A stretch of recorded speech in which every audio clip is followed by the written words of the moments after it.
Don't just watch in the dark. Click subscribe, like, and join now. Before we begin, tell me, where are you listening from and what time is it there? The secret without a name. The cold was biting, and the silence of Anchorage's streets at 2 a.m. felt unnatural. Amelia Mitchell pulled her coat tighter around herself as she hurried down a dimly lit sidewalk. The snow crunched under her boots, each step echoing in the stillness like an unwelcome intrusion.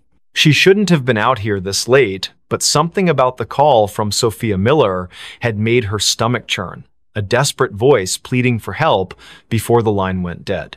Amelia's breath came out in visible puffs, quickening with every second that passed. Her gloved hands tightened around the strap of her bag as she turned onto Sophia's street. It was eerily empty, the kind of emptiness that didn't feel right even for a place buried deep in winter. Streetlights flickered above, casting long shadows on the snow-covered ground. The houses here were mostly dark, their windows staring blankly into the night, except for one, a faint light glowed behind closed curtains at the end of the block. That must be it, she thought, her heart pounding harder now. Sophia lived alone, always insisting she liked the quiet solitude of Anchorage winters. But tonight, there was no answer when Amelia knocked on the door. She tried again, louder this time, her knuckles rapping against the wood with urgency. "Sophia? Are you there?" Only silence greeted her, broken only by the distant hum of power lines swaying in the wind. She reached for her phone to call again, but just as her thumb hovered over the screen, she heard it a faint creak from inside the house. It wasn't enough to dismiss as settling wood, it carried weight, purpose. Amelia hesitated, then pressed her ear closer to the door. Another sound followed, softer but unmistakable, shuffling footsteps, moving away from where she stood. "Sophia?" she called again, her voice trembling. No response. Just the oppressive silence pressing back against her words. Then, without warning, the doorknob began to turn slowly. So slowly, it seemed deliberate. Amelia stumbled backward, nearly slipping on the icy steps leading up to the porch. Her pulse roared in her ears as the door swung open wide, revealing nothing but darkness beyond. There was no one there, not immediately anyway. But as Amelia forced herself to peer inside, she noticed something odd, a trail of wet footprints leading further into the house. They weren't hers. They couldn't be. She hadn't stepped inside yet. And they weren't fresh either, not entirely. Some parts of the prints gleamed with melted snow, while others looked older, partially dried and smeared as if someone or something had walked through days ago but left traces that refused to fade. Against her better judgment, Amelia stepped inside. The warmth of the house hit her instantly, though it brought little comfort. Something about the air felt wrong, stale, heavy, as if it hadn't circulated properly in weeks. She glanced around the living room, taking in the familiar clutter of books and photographs scattered across shelves. Everything seemed normal, until she saw the photo frame lying face down on the coffee table. She picked it up cautiously, turning it over. It was a picture of Sophia smiling brightly next to Jackson Cole, her boyfriend or ex-boyfriend, depending on who you asked. Their faces were scratched out violently, gouges cutting through the glass like angry scars. A chill ran down Amelia's spine. This wasn't random vandalism. Someone had done this deliberately, methodically. Before she could process what it meant, another noise caught her attention, a low scraping coming from somewhere deeper in the house.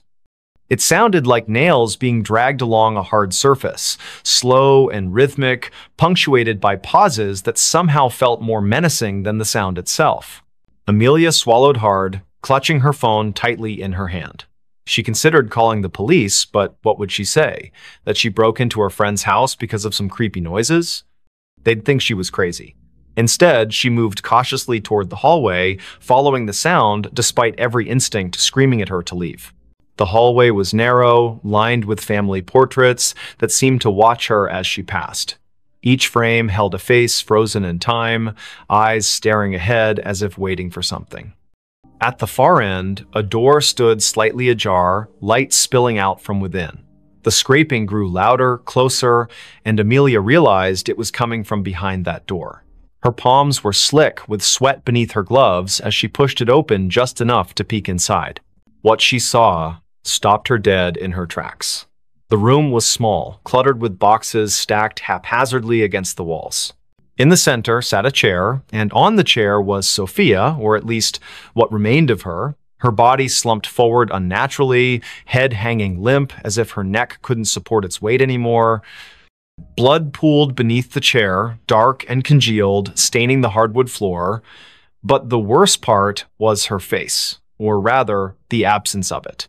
Where Sophia's features should have been, there was only smooth, featureless skin stretched, taut over bone. Amelia gagged, stumbling backward as bile rose in her throat. She wanted to scream, to run, but her legs wouldn't obey. Instead, she froze, transfixed by the sight before her. And then, from somewhere behind her, a voice spoke softly, almost kindly. "You shouldn't have come." She spun around, heart hammering wildly, but there was no one there. The hallway was empty, the portraits still staring silently ahead. Yet the voice lingered in her mind, repeating the same phrase over and over. "You shouldn't have come. You shouldn't have come." Amelia backed away, tripping over her own feet as she tried to retrace her steps toward the front door. But the layout of the house seemed different now, distorted somehow. Doors that hadn't been there before appeared in the walls, leading to rooms she didn't recognize. Shadows shifted unnaturally, twisting into shapes that defied logic. She could hear whispers now too, overlapping voices murmuring in tones too low to understand. Panic set in fully as she realized she was trapped. Every step she took led her deeper into the labyrinthine nightmare of Sophia's home. The air grew colder with each passing moment, frost creeping up the walls and forming intricate patterns on the ceiling.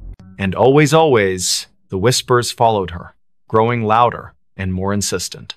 Finally, she found herself in a room she didn't remember entering. It was larger than any other space in the house, impossibly so, with walls made entirely of mirrors. Each reflection showed a version of herself, but none of them matched the person standing in the center of the room. Some looked older, gaunt, and hollow-eyed. Others appeared younger, innocent, and terrified.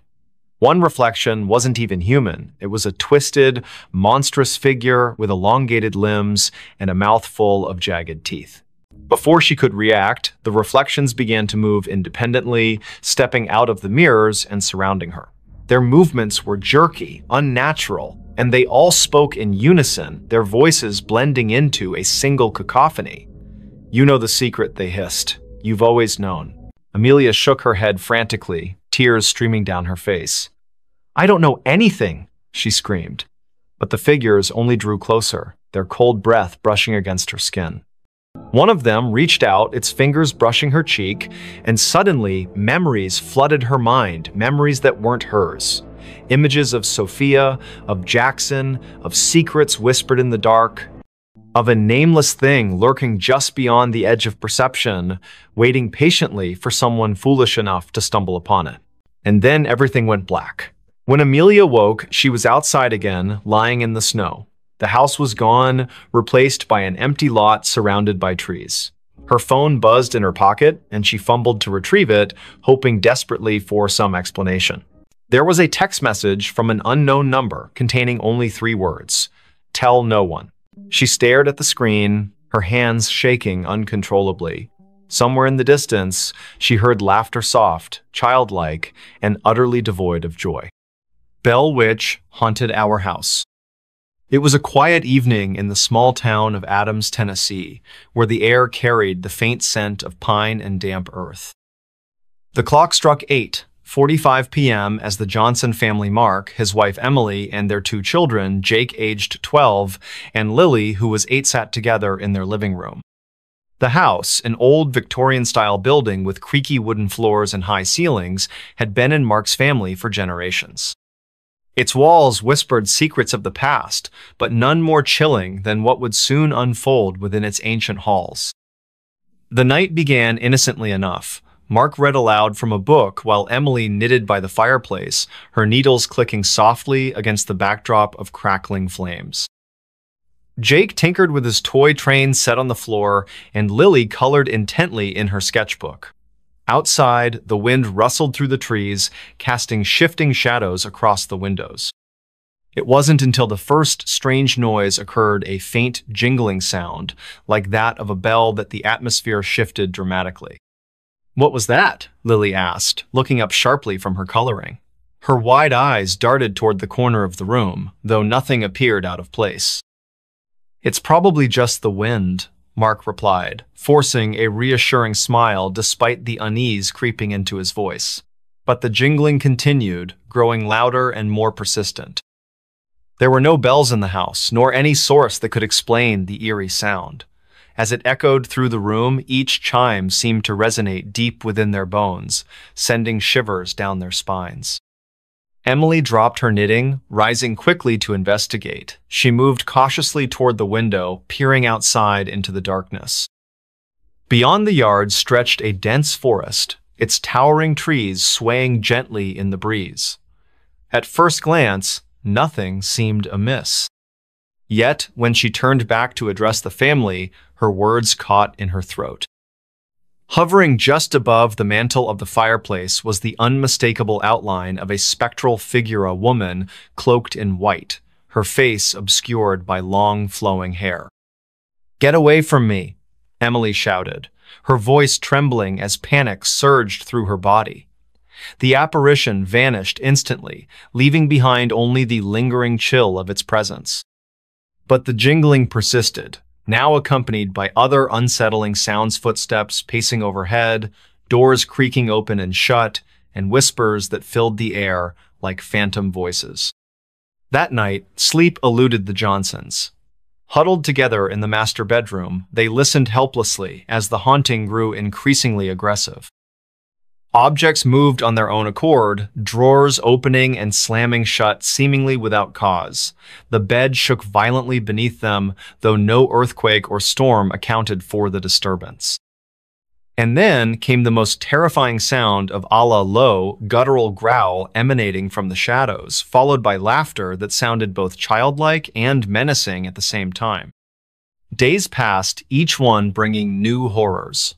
The family documented every incident, hoping to find some rational explanation for what plagued them.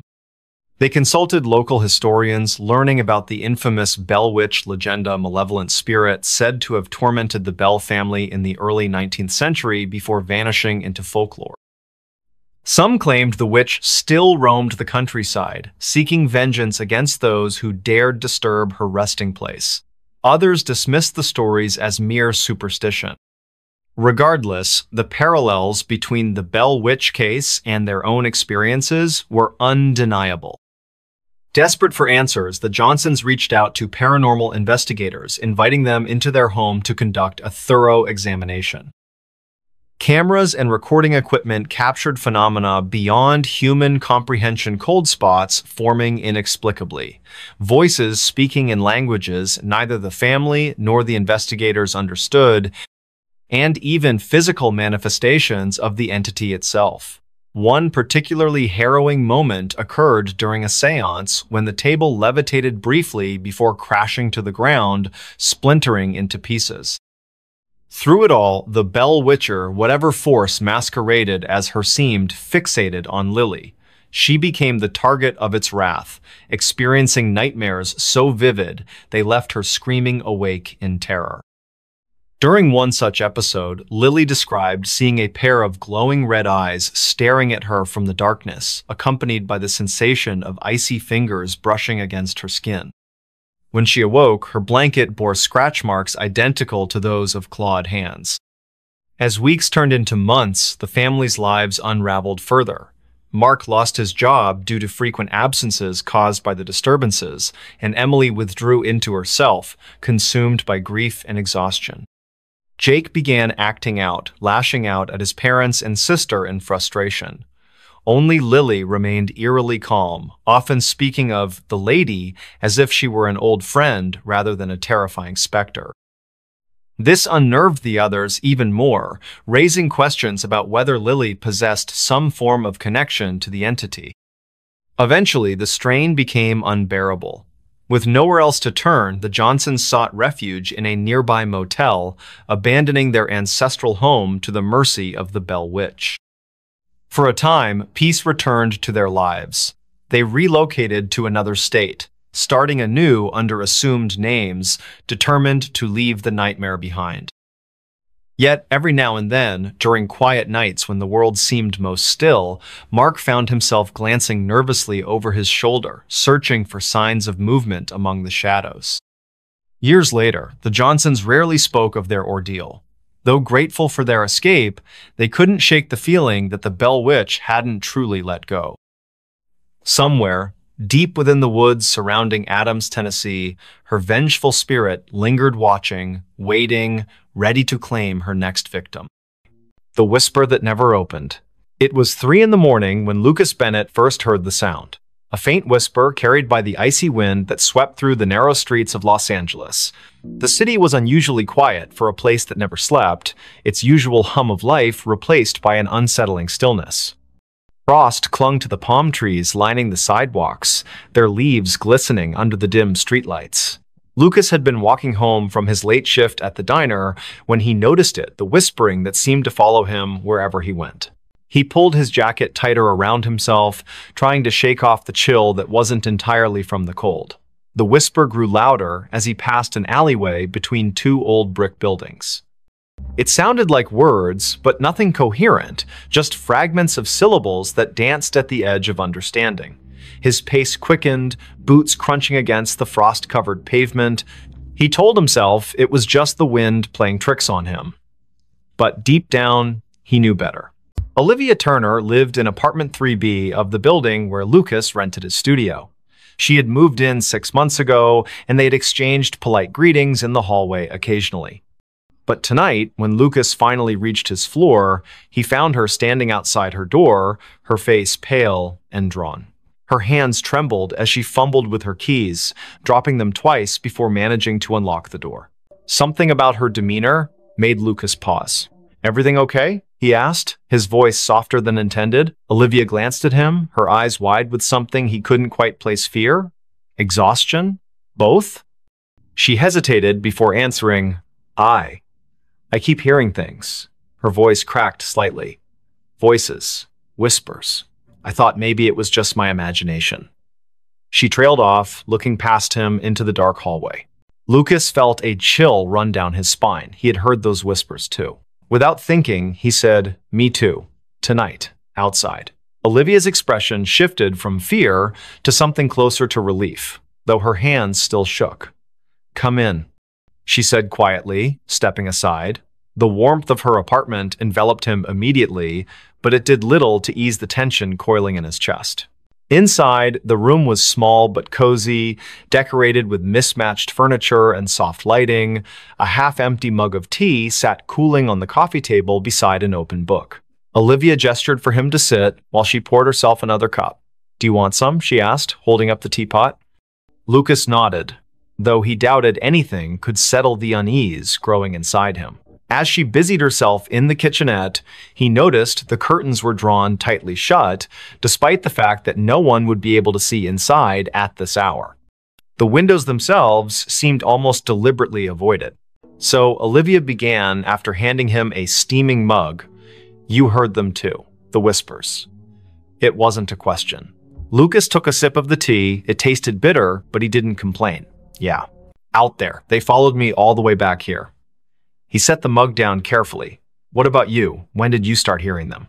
Olivia wrapped her fingers around her own mug, staring into its depths as if searching for answers. "A week ago. At first, I thought it was just stress or lack of sleep. You know how it is, working long hours, trying to make ends meet. But then it got worse." She looked up at him, her gaze piercing. "They started coming closer, louder. Like they were right behind me, even when I was alone in my apartment." Lucas swallowed hard. "Did you tell anyone? Call someone?" Olivia shook her head. "Who would believe me? My friends think I'm overreacting. My landlord thinks I'm making excuses to get out of paying rent next month." She let out a humorless laugh. "And honestly, who can blame them? If I hadn't heard it myself tonight, I might not have believed me either." The silence that followed was heavy, broken only by the distant hum of traffic far below. Lucas glanced toward the window, where shadows flickered faintly against the drawn curtains. Was it his imagination, or did the air feel colder now? He turned back to Olivia. There has to be an explanation. Maybe it's some kind of electrical interference or, I don't know, plumbing noise? Even as he said it, the words sounded hollow. Neither of them believed it. Olivia leaned forward, lowering her voice. There's something else. Last night, I saw someone or something standing outside my window. Just a figure, barely visible through the frost. It didn't move, just stood there, watching. Her breath hitched. When I went to check, there was no one there. No footprints, nothing. But the feeling, it stayed with me. Like I wasn't alone anymore. Lucas felt a knot tighten in his stomach. He wanted to dismiss her story as paranoia, but the memory of the whispers he'd heard earlier lingered vividly in his mind. Have you tried leaving? Going somewhere else for a few days? She shook her head again. I can't afford to leave. And besides, she hesitated, glancing toward the window once more.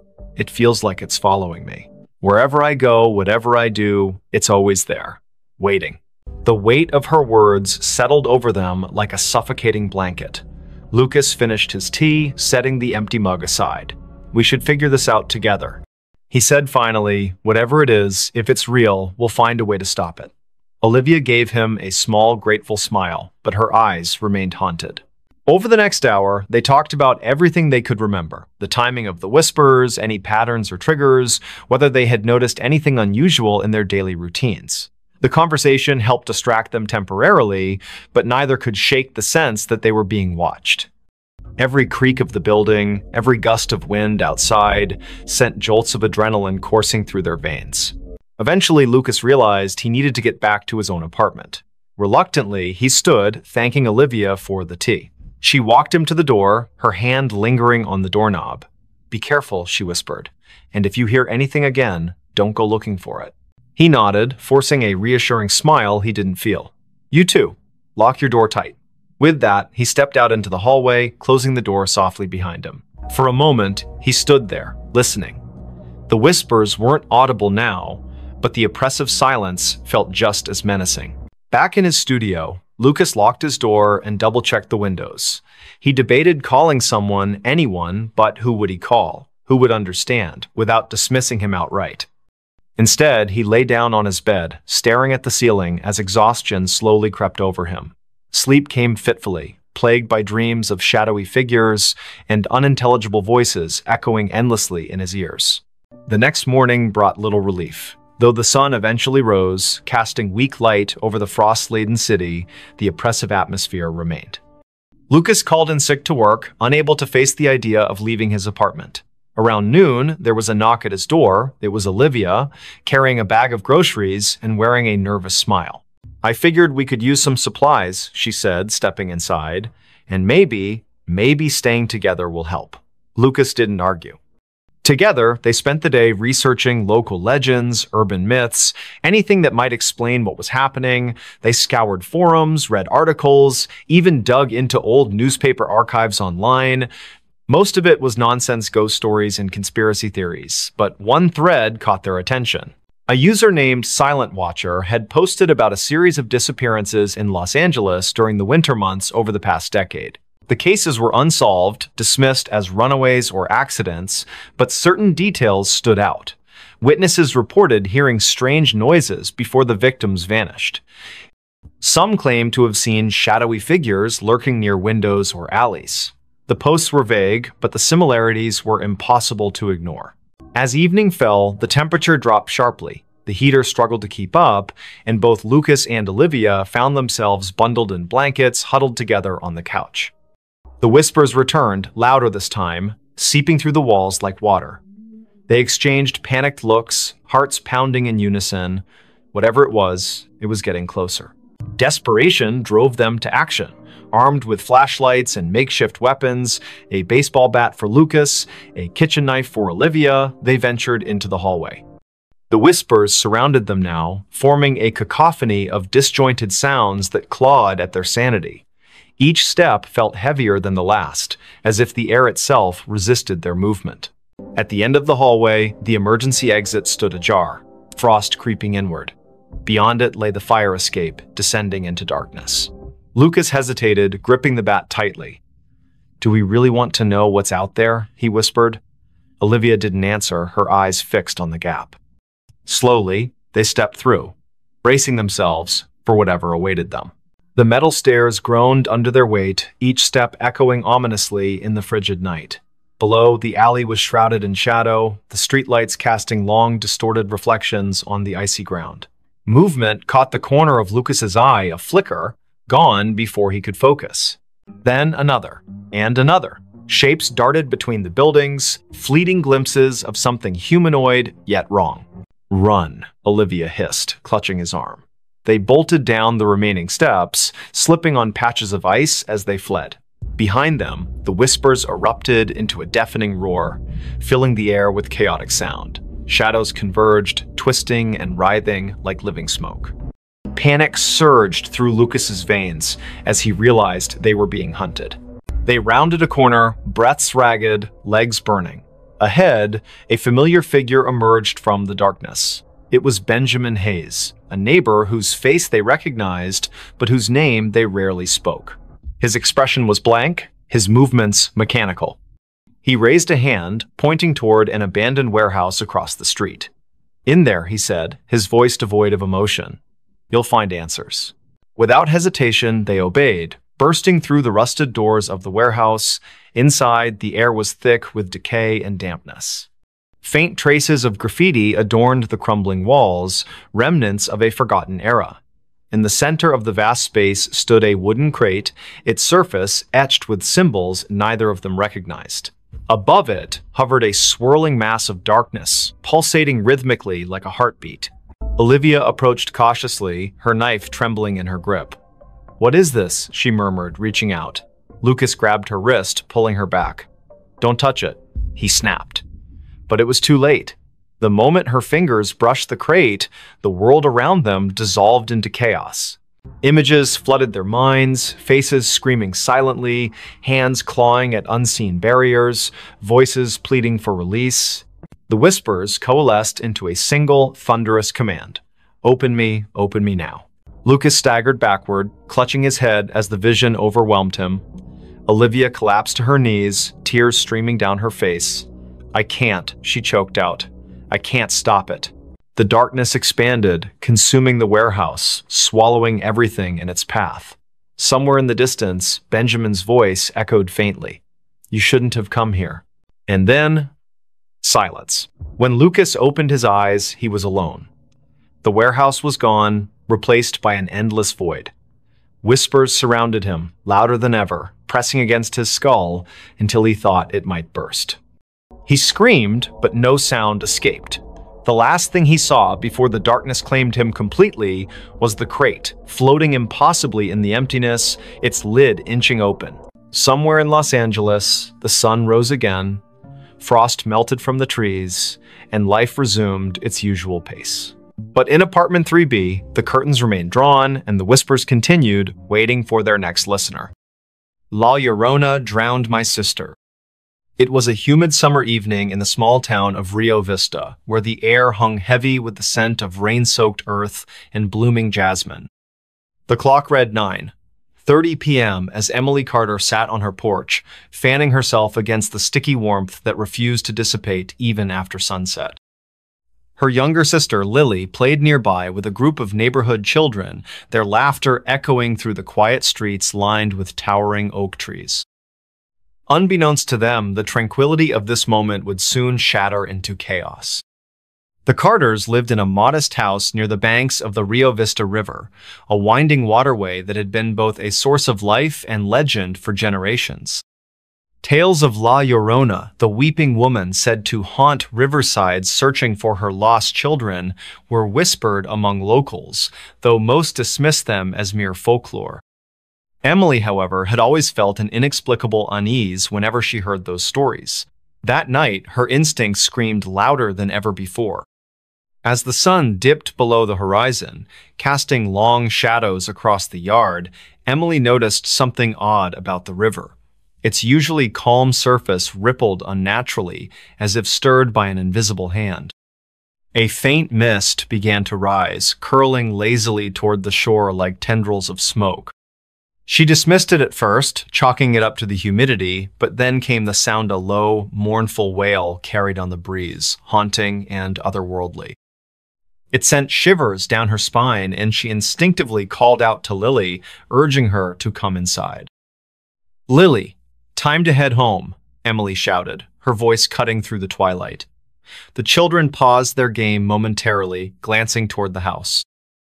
But instead of obeying, Lily hesitated, drawn to the edge of the riverbank by some unseen force. "Just one more minute," she pleaded, her eyes wide with curiosity. Emily frowned, sensing the growing tension in the air, but reluctantly agreed, promising to keep a close eye on her. Minutes later, the atmosphere shifted dramatically. The sky darkened prematurely, clouds rolling in with unnatural speed, blotting out the stars and moon. A cold wind swept through the area, carrying with it the scent of salt and decay, unlike anything Emily had ever smelled before. The laughter of the children faded into silence, replaced by an oppressive stillness that pressed down on everything around them. And then, from somewhere beyond the tree line, came the sound again, this time clearer, closer, and unmistakably human. "Miss Hijos! Miss Hijos!" cried a voice, high-pitched and filled with anguish, reverberating through the night. The words echoed in Spanish, translating to my children, my children." Each syllable dripped with sorrow, yet beneath it lay a menace that made Emily's blood run cold. She turned sharply toward the river, her heart pounding wildly in her chest. There, standing knee-deep in the water, was a figure cloaked in white, a woman with long, tangled hair that obscured her face, her arms outstretched as if beckoning someone forward. "Lily!" Emily screamed, lunging toward her sister just as the child took another step closer to the edge. But it was too late. Before anyone could react, Lily slipped into the murky depths of the river, vanishing beneath the surface without so much as a splash. Panic surged through Emily as she dove in after her, fighting against the current that seemed stronger than any natural force. Beneath the water, she saw shapes moving, sinister figures with hollow eyes and skeletal hands reaching out to drag her deeper. Somehow, Emily managed to claw her way back to the surface, gasping for air as tears streamed down her face. She searched frantically for any sign of Lily, calling her name over and over until her voice cracked from exhaustion. But there was nothing, no movement. No response, only the eerie silence broken occasionally by the distant echo of La Llorona's cries. Hours passed as searchlights scanned the riverbanks and divers combed the waters, hoping against hope to find Lily alive. Days turned into weeks, and still, no trace of the little girl emerged. The community mourned alongside the Carter family, offering condolences and sharing their own tales of encounters with La Llorona. Some claimed to have seen her wandering the riverbanks at night, her ghostly form illuminated by the pale light of the moon.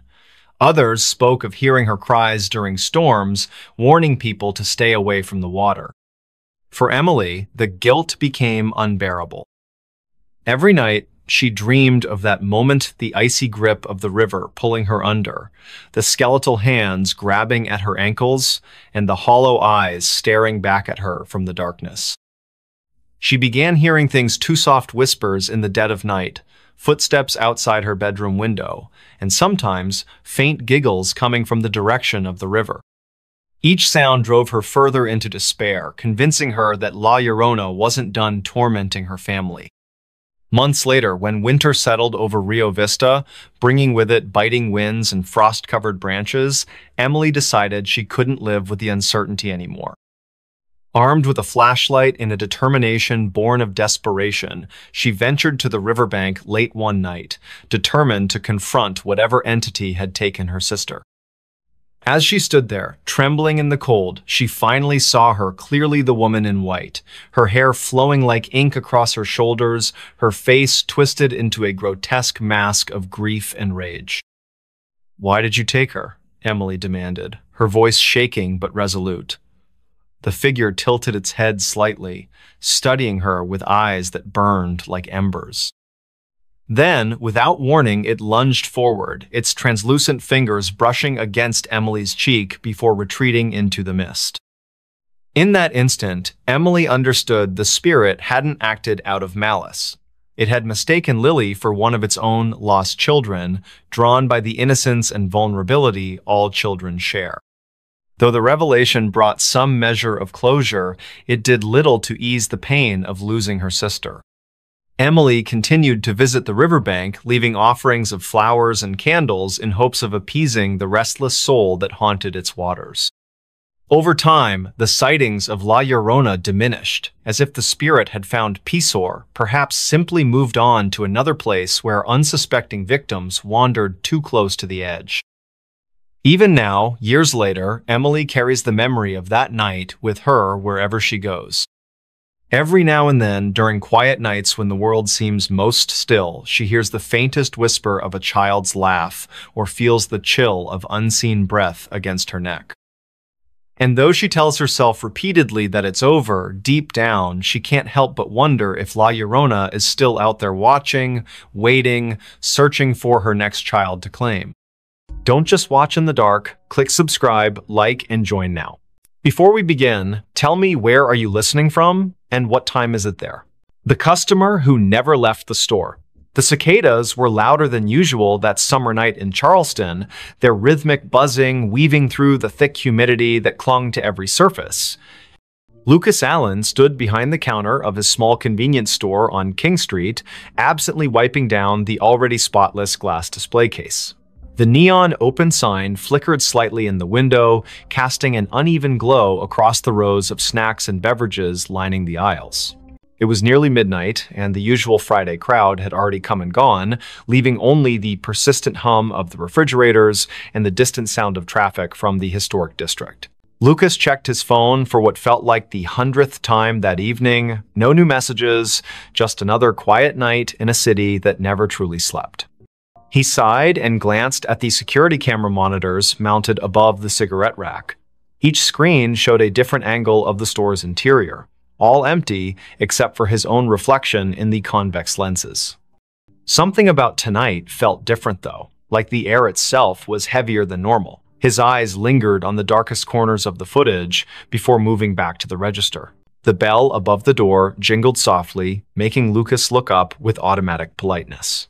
A woman stepped inside, her presence immediately altering the atmosphere of the shop. She wore a long coat that seemed inappropriate for the sweltering July heat, its dark fabric hanging loosely around her thin frame.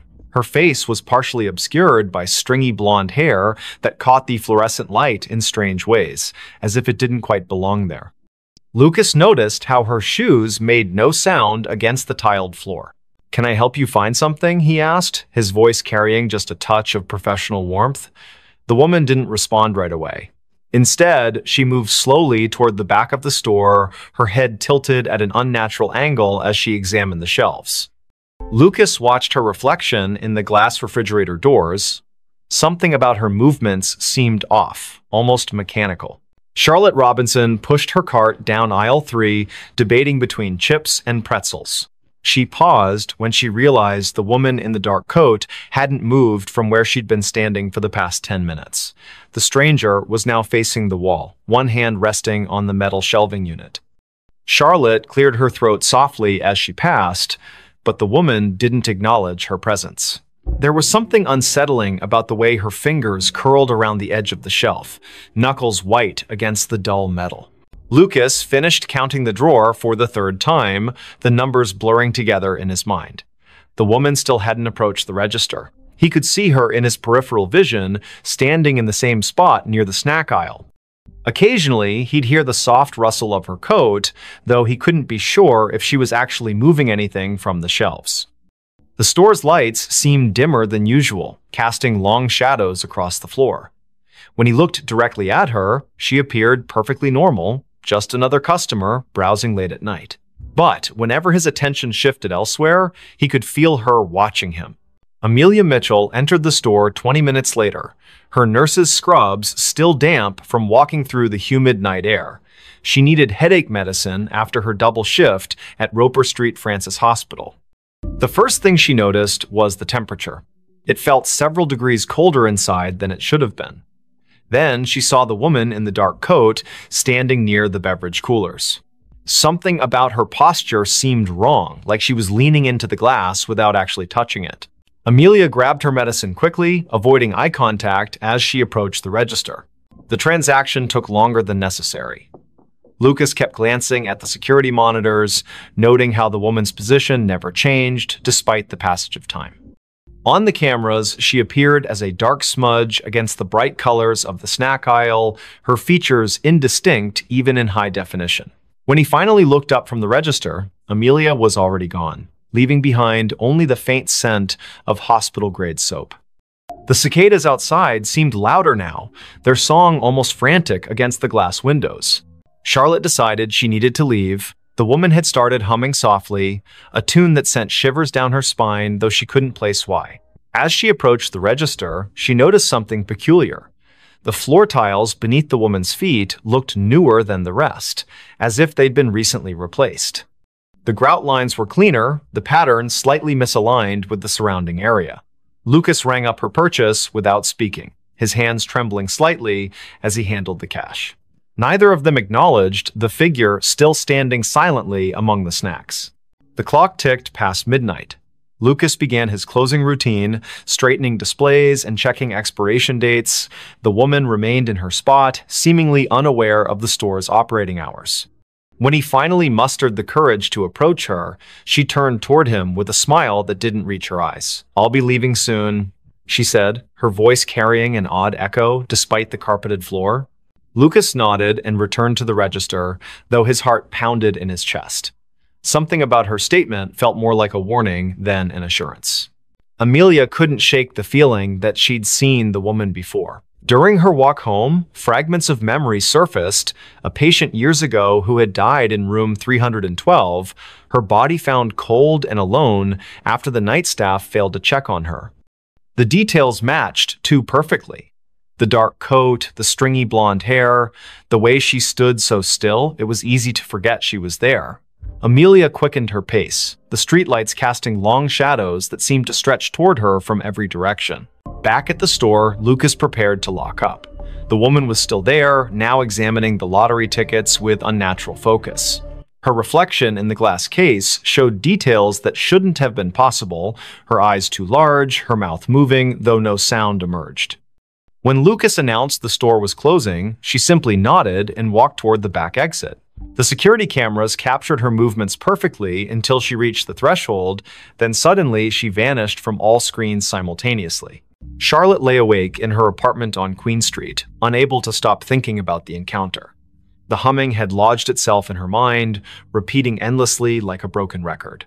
She pulled out her phone and searched recent news articles, finding nothing unusual about the convenience store or its employees.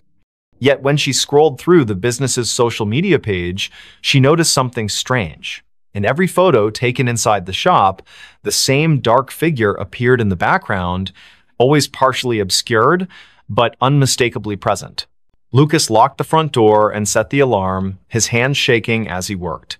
The back exit showed no signs of forced entry or recent use. The woman's absence felt heavier than her presence had been.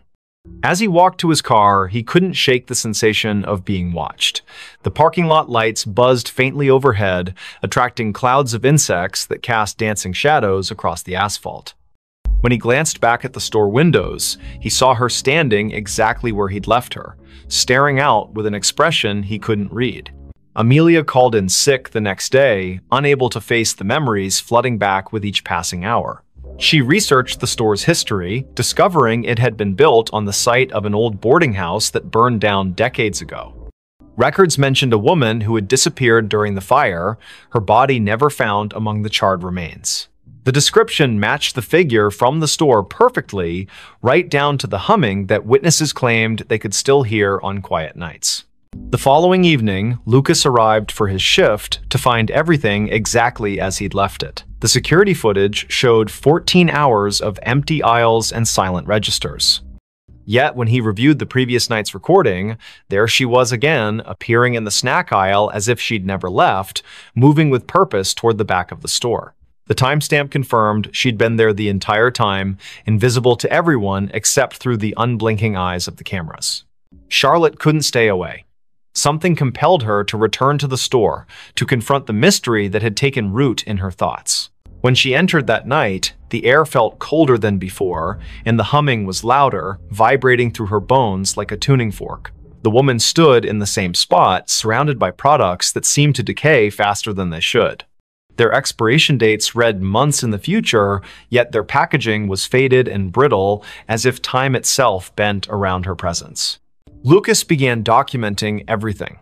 He kept detailed notes about each encounter, noting patterns in her behavior and appearance. The woman never spoke unless directly addressed, and even then, her responses were cryptic and often nonsensical. Yet, she seemed to know intimate details about each person who interacted with her, childhood memories Charlotte had forgotten, medical cases Amelia thought she'd kept confidential, personal struggles Lucas had never shared with anyone. The knowledge hung in the air like a threat, preventing them from seeking help.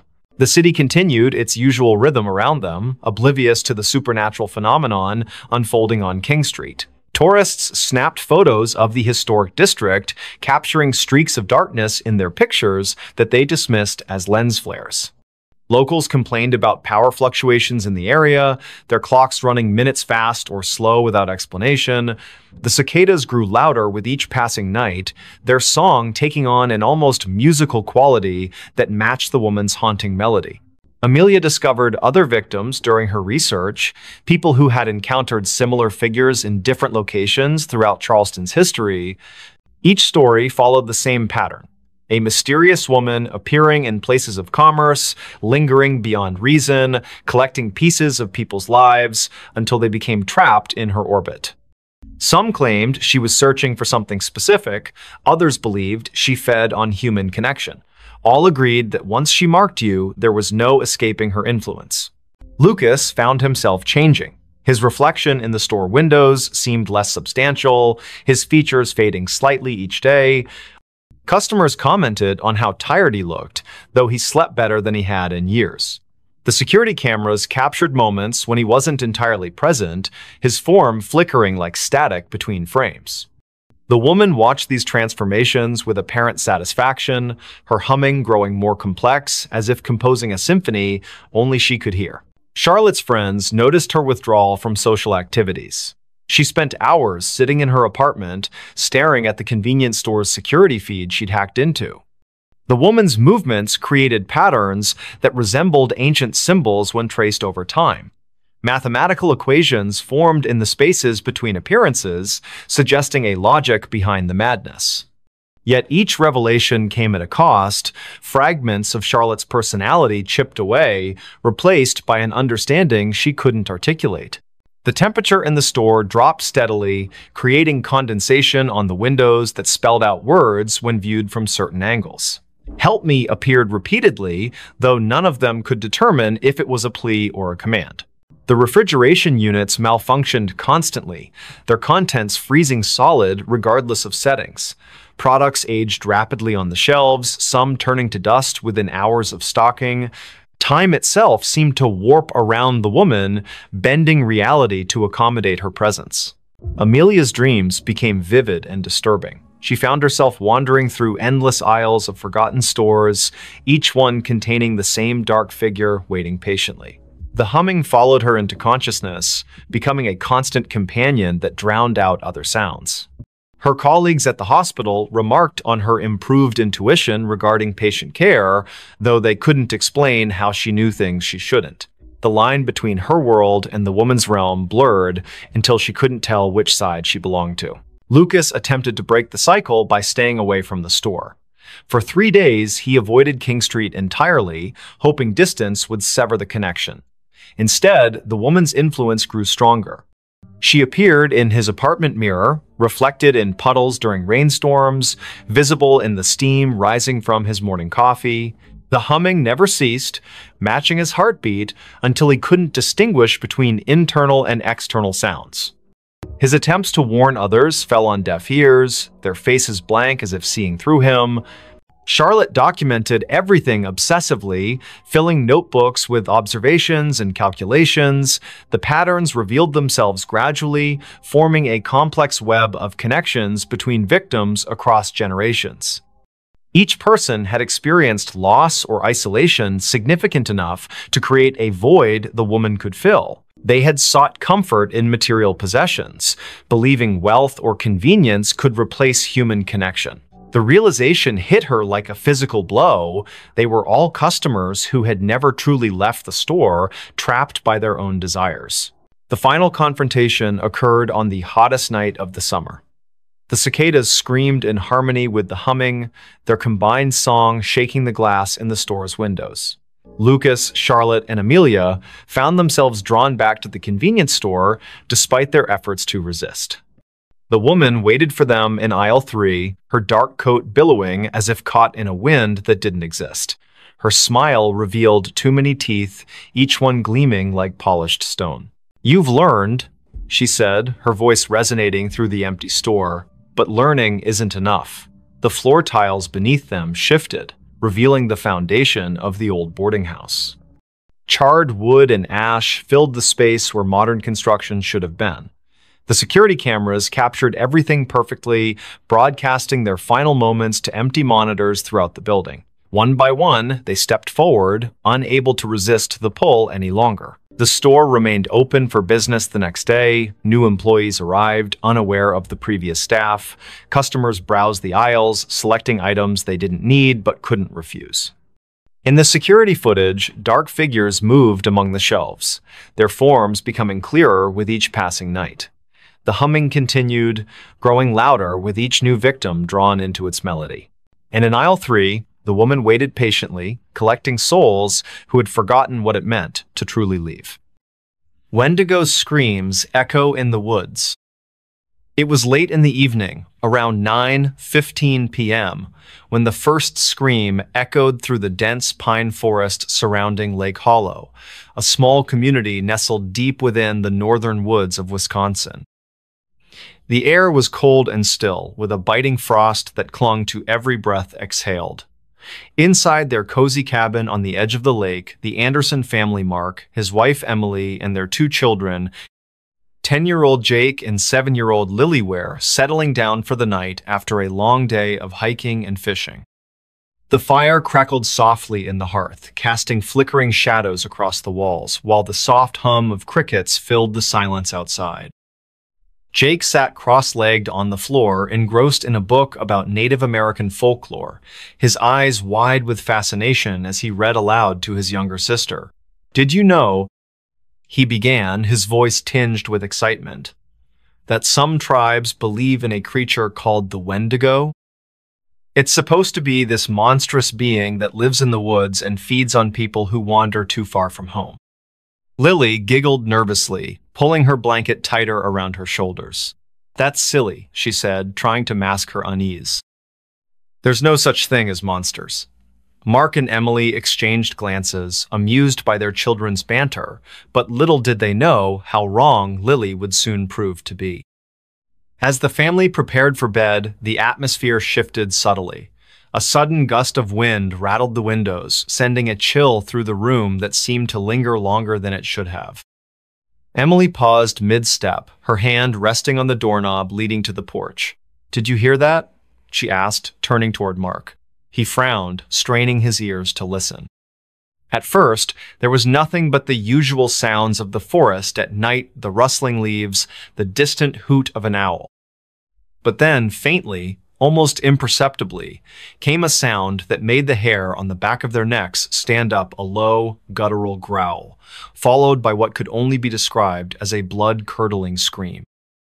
The family froze, staring at one another in stunned silence. "What was that?" Lily whispered, clutching her mother's leg tightly. Mark grabbed a flashlight from the counter and stepped cautiously toward the window, peering into the darkness beyond. The forest appeared eerily still, its towering trees standing like silent sentinels guarding secrets unknown. Yet, despite the apparent calm, something felt off wrong even. The air seemed heavier, charged with an energy that prickled against their skin. "I'm going outside to check," Mark announced firmly, his voice steady but masking the anxiety bubbling beneath the surface. "Stay here with the kids," he instructed Emily, handing her the flashlight before grabbing a sturdy wooden bat leaning against the wall. Reluctantly, he opened the door, stepping onto the porch where the cool night air wrapped around him like a shroud. The screams had stopped, replaced by an unsettling quiet that pressed against his eardrums. Shining the flashlight beam into the distance, he scanned the perimeter, searching for any sign of movement. At first, nothing stirred. Then, without warning, a pair of glowing yellow eyes emerged from the shadows, reflecting the light like twin lanterns in the dark. Mark stumbled backward, nearly dropping the bat as sheer terror gripped his body. Whatever stood before him wasn't human, it was impossibly tall, its skeletal frame towering over him, and its skin stretched tautly over protruding bones, giving it a gaunt, emaciated appearance. Its mouth gaped wide, revealing rows of jagged teeth stained crimson, and from its throat issued a chilling roar that reverberated through the forest, shaking the very ground beneath his feet. Emily screamed inside the cabin, waking the children, who now huddled together in fear. "Dad," Jake shouted, tears streaming down his face as he pressed himself against the wall. Through the window, they watched helplessly as Mark fought desperately against the creature, swinging the bat with all his might. Each strike connected with a sickening crunch, yet the Wendigo barely flinched, its movements fluid and predatory as it closed in on him. Inside, Emily grabbed a hunting knife from the drawer, her hands trembling as she prepared to defend her family. "Stay close," she whispered to the children, her voice breaking slightly. Together, they barricaded themselves behind overturned furniture, their hearts pounding wildly in unison. Outside, the battle raged on, the Wendigo's roars mingling with Mark's grunts of exertion. Finally, with one last desperate swing, Mark managed to drive the creature back, allowing him just enough time to retreat inside and slam the door shut. Once safely inside, the family gathered in the center of the living room, breathing heavily as adrenaline coursed through their veins. "We need to leave," Mark declared, his voice firm despite the fear evident in his eyes. Now, grabbing their belongings, they piled into the car parked out front, driving away from the cabin as quickly as possible. Behind them, the Wendigo's screams echoed through the woods, growing louder and more menacing with each passing mile. For hours, they drove aimlessly, seeking refuge in a nearby town. Along the way, strange occurrences plagued their journey, objects moving inexplicably within the car, whispers echoing through the radio speakers, and fleeting glimpses of shadowy figures darting across the road ahead. By dawn, they reached safety, collapsing into motel beds, exhausted but grateful to have survived the night. In the days that followed, the Andersons spoke sparingly of their encounter, choosing instead to focus on rebuilding their lives elsewhere. Yet, every now and then, during quiet nights when the world seems most still, Mark finds himself glancing nervously out the window, searching for signs of movement among the trees. And though he tells himself repeatedly that it's over, deep down, he can't help but wonder if the Wendigo is still out there, watching, waiting, stalking its next prey. Next story. What happened in Black Hollow Woods? Everyone who enters disappears. I've always been drawn to mysteries. Ever since I was a child, I've had this insatiable curiosity about things that couldn't be explained, things that made the hairs on the back of my neck stand up and left me staring out windows late into the night. But nothing could have prepared me for what happened in Black Hollow Woods. It started with my sister, Clara. She wasn't just family, she was my best friend. We shared everything, the secrets we kept from our parents, the dreams we whispered under the covers when we thought no one else was listening. And then she vanished. Just like that. Clara disappeared 3 years ago. One day, she went hiking alone near the edge of Black Hollow Woods. She never came back. There were no signs of struggle, no evidence of foul play, and no body ever found. The authorities treated it as an isolated incident at first, but the more I dug, the more I realized hers wasn't the only disappearance tied to those woods. The locals call them Black Hollow Woods, though they rarely speak of them unless you press hard enough, and even then, their answers are vague, tinged with fear. They say it's cursed. Some claim it's haunted. Others believe it holds something ancient, something older than time itself. Whatever the truth is, one thing is certain: anyone who enters doesn't come out again. Or if they do, they're never quite the same. At first, I tried to convince myself it was all superstition. After all, how could a foresta, place filled with trees and dirt and wildlife, be responsible for so many disappearances? But the more stories I uncovered, the harder it became to dismiss them as mere coincidence.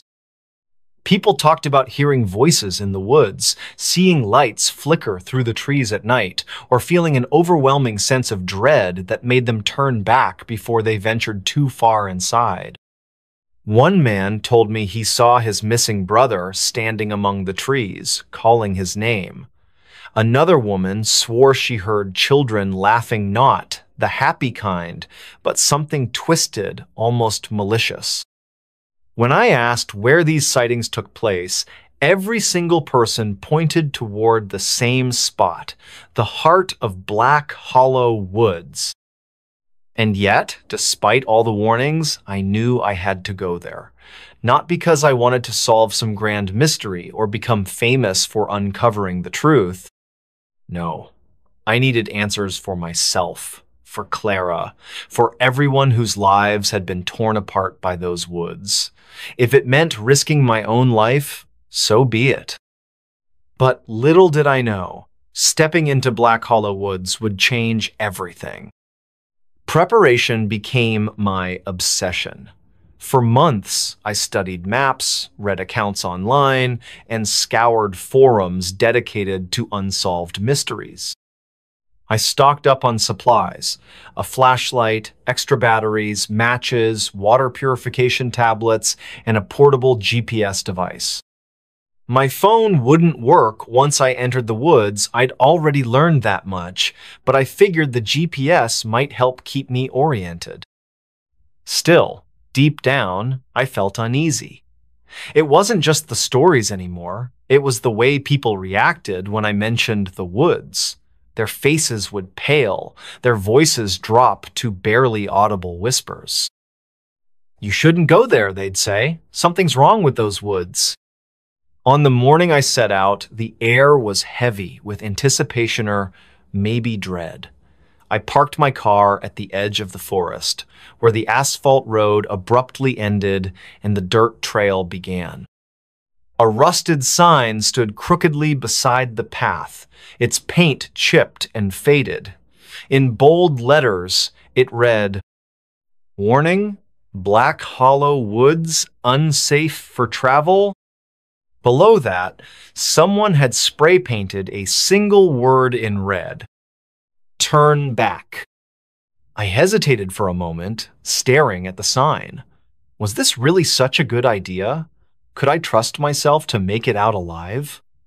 Then I remembered Clara's face, her smile, the last time I saw her.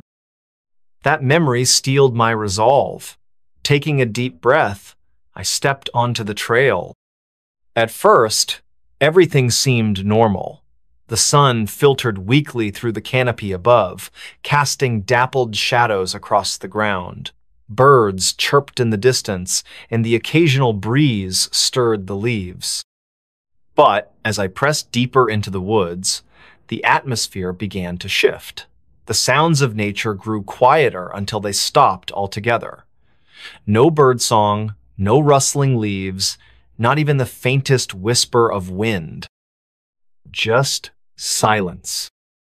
A strange sensation crept over mean itch between my shoulder blades, like someone was watching me. I spun around, scanning the trees behind me, but there was nothing. Nothing except the endless rows of trunks stretching endlessly into the distance. Still, I couldn't shake the feeling that I wasn't alone. My GPS started acting up next. At first, it simply lost signal, which I expected. But then the screen glitched, displaying random coordinates that didn't match any known location.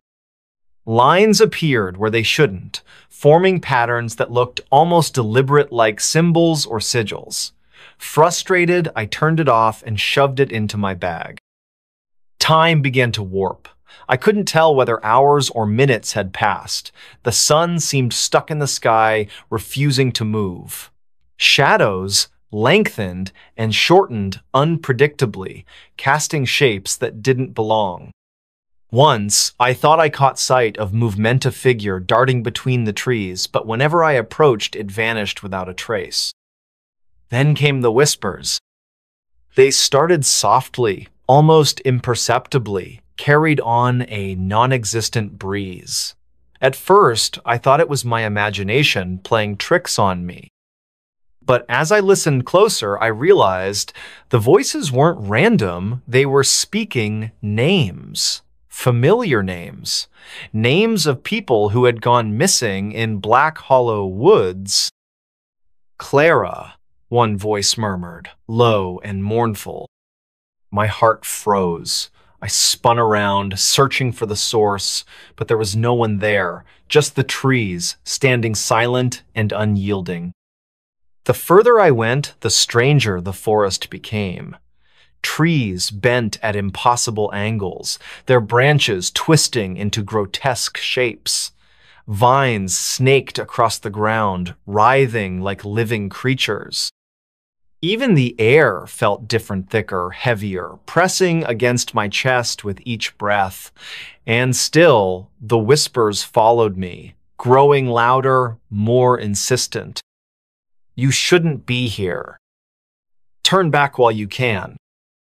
They're waiting. For a brief moment, I considered doing exactly that, but something drove me forward, a compulsion I couldn't explain. Maybe it was guilt, maybe it was hope, or maybe it was something darker, a pull exerted by the woods themselves. Eventually, I reached what I believed to be the center of Black Hollow Woods. The trees thinned slightly here, revealing a clearing bathed in an unnatural light. It wasn't sunlight, it was colder, paler, casting long, distorted shadows that danced erratically across the ground. In the middle of the clearing stood a massive tree, its trunk blackened and cracked, its roots spreading outward like clawed fingers. Carved into its bark were symbols I didn't recognize, glowing faintly with a sickly green hue. As I approached, the whispers grew deafening. Now, they weren't just names, they were memories, fragments of conversations, moments stolen from my mind. I heard Clara's laugh, her voice teasing me about something trivial. I heard my mother crying after learning of Clara's disappearance. I heard myself screaming in terror as the realization hit me. The forest was feeding off my memories. Panic surged within me, but I forced myself to focus. What was this place? Why did it exist? And why did it seem so intent on consuming those who entered? That's when I noticed the figures gathered at the edge of the clearing. At first, I thought they were statues, lifeless, unmoving shapes carved from stone. But as I watched, they shifted, turning their heads ever so slightly to regard me. Faces emerged from the darkness, pale and gaunt, their eyes hollow pits of emptiness. "Welcome home," one of them rasped. Home? What did they mean by that? Before I could ask, the ground beneath me trembled violently. Roots burst forth from the earth, wrapping around my legs, pulling me toward the massive tree. I struggled, kicking and clawing at the soil, but the roots held fast. Panic gave way to desperation as the whispers turned into screams, echoing in my ears until I thought I'd go mad. And then, just as suddenly as it began, it stopped. The roots released me, retreating back into the ground. The figures in the clearing dissolved into mist, leaving me alone once more. The tree loomed above me, its glowing symbols dimming until they vanished entirely. For a moment, I sat there, trembling, trying to process what had just happened. It was then that I noticed the notebook. Propped against the base of the tree was a small, leather-bound journal. Its pages were yellowed with age, the ink faded, but still legible. Curiosity got the better of me, and I picked it up, flipping through the entries. Each one belonged to someone who had entered Black Hollow Woods before me, people who had written down their experiences, their fears, their final thoughts before disappearing forever. The last entry was unfinished. I don't know what this place is, but it knows me. It knows everything about me. It shows me things I wish I could forget, makes me relive moments I'd rather bury. Is this what happens to everyone who comes here? Do we all end up trapped in our own minds? Beneath the words was a single sentence scrawled in frantic handwriting. If you're reading this, run. Get out while you still can. I dropped the notebook and stumbled backward, my pulse racing. Run? How could I run when I didn't even know where I was anymore? The paths had twisted and turned, leading me in circles until I lost all sense of direction. And now, standing in this eerie clearing, I wondered if escape was even possible. As the days, perhaps hours dragged on, I began to piece together the truth about Black Hollow Woods. It wasn't a physical place, not entirely. Yes, the trees and the ground existed, but the forest itself was something else, a gateway, a prison, a manifestation of whatever dwelled beyond the veil of reality. The whispers, the memories, the figures in the clearing, all of it was part of the forest's design. It fed on emotions, on fears and regrets, using them to ensnare its victims. Those who entered rarely left, not because they were killed, but because they became part of the woods themselves. Trapped in an endless loop of torment, reliving their worst moments over and over again. But there was more, much more. In the quiet moments, when the whispers subsided and the forest seemed almost peaceful, I began to hear another sound of voice, distinct and clear, speaking directly to me. It wasn't human, not exactly, but it understood my language well enough. It called me by name, promised me answers if I stayed, if I surrendered. "What do you want?" I demanded, though I wasn't sure if it could hear me. "To show you the truth," it replied, its voice resonating in my mind. "To let you see what lies beyond." Beyond what? Beyond the woods? Beyond life itself? The voice didn't answer. Instead, it showed me images, flashes of light and shadow, glimpses of places I couldn't begin to comprehend. Worlds unlike anything I'd ever imagined, populated by beings both beautiful and horrifying. And in the center of it all, a figure watching me, smiling faintly as though it knew something I didn't. Was this real? Or was it merely a trick, a ploy to keep me trapped? I couldn't tell. All I knew was that I had to get out, somehow.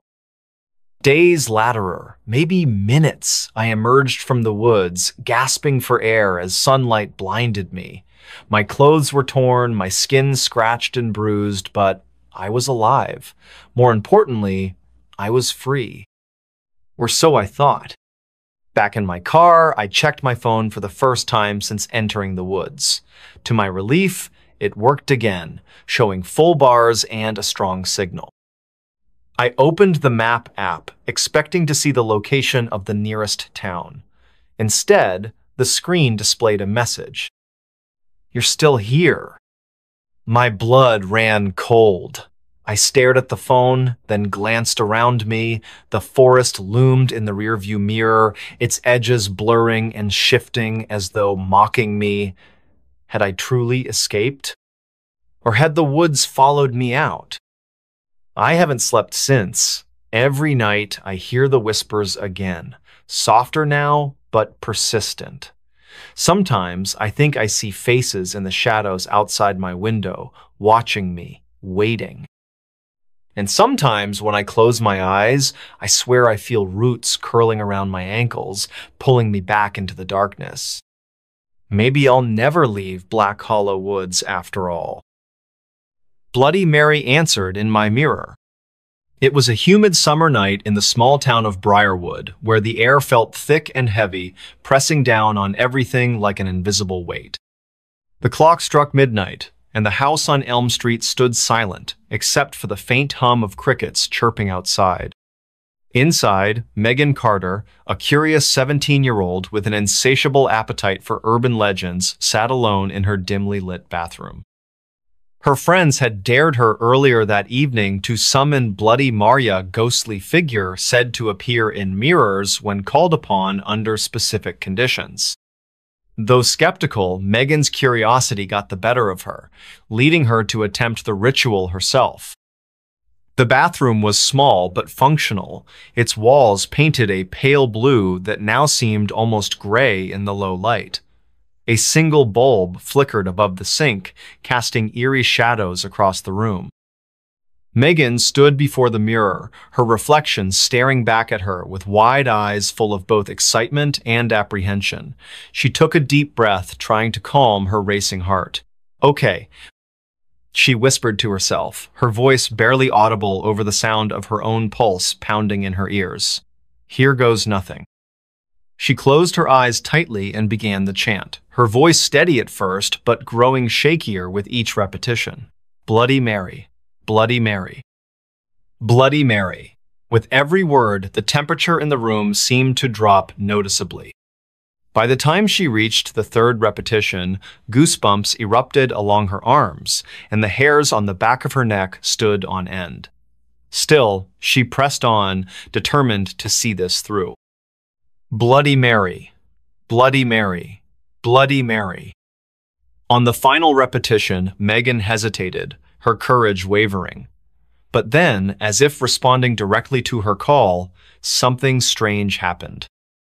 The light above the sink flickered violently, plunging the room into near darkness before snapping back on again. Megan gasped, her eyes flying open. What she saw in the mirror made her blood run cold. Instead of her own reflection staring back at her, there was another figure, a woman with long, tangled hair that hung loosely around her face, her skin deathly pale and streaked with what looked unmistakably like blood. Her eyes burned with a malevolent intensity, boring straight into Megan's soul. Megan stumbled backward, nearly tripping over her feet as sheer terror gripped her body. Who are you?" she stammered, her voice trembling uncontrollably. The figure in the mirror didn't respond immediately. Instead, it tilted its head slightly, mimicking Megan's movements as if mocking her fear. Then, without warning, the mirror cracked a jagged line spreading outward from the center, splitting the image into fractured pieces. Megan screamed, covering her ears as a deafening screech filled the air, echoing off the walls and reverberating through her skull. Outside, the storm that had been brewing all evening finally broke loose. Thunder roared in the distance, lightning illuminating the sky with brilliant flashes of white-hot energy. Rain began pelting against the windows, adding to the cacophony of sounds that now surrounded Megan. Trapped in the bathroom, she could feel the atmosphere shifting, becoming heavier, more oppressive. It was as though the very fabric of reality was bending to accommodate some otherworldly presence. Desperate to escape, Megan turned and bolted toward the door, wrenching it open and fleeing down the hallway. Her bare feet slapped against the cool wooden floor as she ran, her breathing ragged and uneven. Behind her, she swore she heard footsteps soft but deliberate, following her every move. Each step echoed eerily through the otherwise silent house, sending chills down her spine. When she reached her bedroom, she slammed the door shut and locked it, leaning heavily against it as relief washed over her momentarily. But the reprieve was short-lived. As Megan caught her breath, she noticed something odd about her room. Shadows danced across the walls, moving independently of any light source. The curtains billowed despite no wind entering through the closed windows. And then came the whispers, faint at first, but gradually growing louder until they filled the entire space. They were unintelligible, yet undeniably sinister, wrapping themselves around Megan's mind like tendrils of smoke. Unable to bear it any longer, Megan grabbed her phone and dialed her best friend, Clara. "Clara, you won't believe what just happened," she cried out, her voice cracking with emotion. She recounted the events in hurried bursts, pausing only to take shallow breaths between sentences. On the other end of the line, Clara listened intently, her usual skepticism replaced by genuine concern. "Megan, you need to get out of there," she urged urgently. "Go somewhere safe now." But leaving wasn't so simple. As Megan tried to compose herself enough to leave the house, strange occurrences continued to plague her. Objects moved on their own accord, drawers opening and slamming shut seemingly without cause. The lights flickered erratically, plunging parts of the house into darkness while others remained inexplicably illuminated. Most disturbing of all was the feeling of being watched not just by the entity in the mirror, but by something else entirely. Something older, darker, more primal. By dawn, Megan realized she couldn't stay in the house another minute. Summoning whatever courage she had left, she gathered her things and slipped outside, the fresh morning air providing a stark contrast to the suffocating atmosphere inside. She drove to Clara's house, where she collapsed onto the couch, sobbing uncontrollably as she recounted every detail of the horrifying ordeal. Together, they researched Bloody Mary legends, piecing together fragments of information that hinted at the origins of the vengeful spirit said to haunt countless mirrors across the country. Over the following weeks, Megan noticed subtle changes in her life. Strange reflections appeared in mirrors even when she knew no one else was present. Whispers followed her wherever she went, haunting her dreams and seeping into her waking moments. No matter how hard she tried to convince herself it was all in her head, deep down she knew the truth. Bloody Mary had answered her call, and now she wouldn't let go easily. Months later, Megan still carries the scars of that fateful night. Though she has since moved away from Briarwood, seeking solace in unfamiliar surroundings, the memories linger like ghosts refusing to be exorcised. Every now and then, late at night when the world seems most still, she glances nervously into the mirror, half expecting to see those same hollow eyes staring back at her once more. Next story. The Clapping Man of Missouri. He only comes when you clap back. It all started with a whisper in the wind, or so it seemed. I was sitting on the porch of my uncle's cabin late one evening, sipping lukewarm coffee and staring out into the darkness that stretched endlessly beyond the edge of town. It was August, and the air carried an oppressive heat that clung to your skin like a second layer of clothing. The crickets chirped rhythmically, their song blending seamlessly with the hum of cicadas. Everything felt normal, until it didn't. Let me back up for a moment. My name is Alex, and I grew up in a small rural town called Willow Creek, nestled deep within the rolling hills of Missouri. If you've never been here, picture this: endless fields of golden corn swaying gently under the sun, narrow dirt roads winding through dense forests where sunlight barely penetrates, and a quiet stillness that lingers even when the world outside seems chaotic. But beneath that serene surface lies something darker, something whispered about by locals over hushed tones during late-night gatherings at the diner or around campfires deep in the woods. You see, Willow Creek has its own urban legenda story passed down through generations, told to children as cautionary tales and dismissed by adults as mere superstition. They call him the Clapping Man. As kids, we heard snippets of the tale from older siblings or friends whose parents had warned them not to stray too far into the woods after dark. According to legend, the Clapping Man roams the outskirts of Willow Creek, appearing only in places untouched by civilization, abandoned barns, desolate fields, and shadowy groves where trees twist unnaturally toward the sky. He's said to be drawn to sound specifically, clapping. Here's how the story goes. If you clap twice or more in these isolated areas, he will come, and once he arrives, there's no turning back. Locals always added a chilling caveat. He only comes if you clap back. At first glance, it sounds absurd, doesn't it? Like some half-baked ghost story meant to scare restless teenagers into behaving themselves. But no one ever dared to test it not anymore. Not since. Well, let's just say there are reasons why people steer clear of certain parts of the forest now. Fast forward 10 years later, and I found myself returning to Willow Creek for what was supposed to be a peaceful summer break before starting graduate school. My childhood best friend, Jamie, had invited me to join her and a group of friends for a weekend camping trip near Old Hollow Lake, a secluded area surrounded by towering pines and thick underbrush. It wasn't exactly my idea of fun. I'd rather stay indoors reading books, but Jamie insisted, claiming it would help me reconnect with nature. We arrived late Friday afternoon, setting up our tents along the lake's rocky shoreline. As dusk settled over the landscape, casting long shadows across the water, Jamie pulled out a bottle of whiskey she'd smuggled in her backpack. "To celebrate," she said with a mischievous grin. We sat around the fire, laughing and sharing stories late into the night. That's when someone brought up the Clapping Man. "It's stupid," Jamie scoffed, taking a swig from the bottle. "Just another dumb legend to keep us scared of the woods.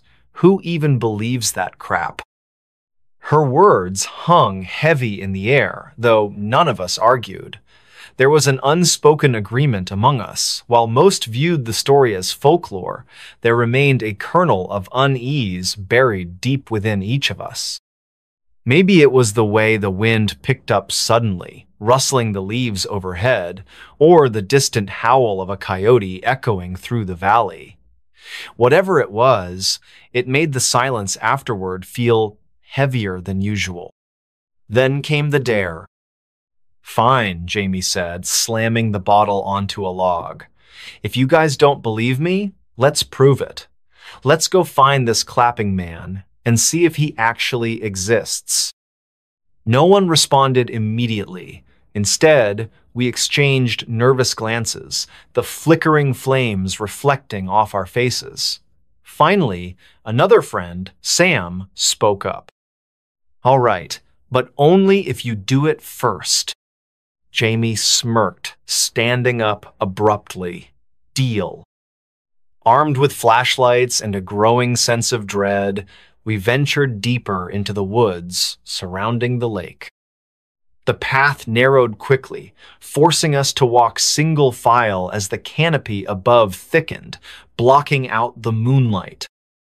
Every snap of a twig or scuttle of unseen creatures sent shivers down my spine, but I tried to convince myself it was just the alcohol talking. When we reached a clearing, Jamie stopped abruptly.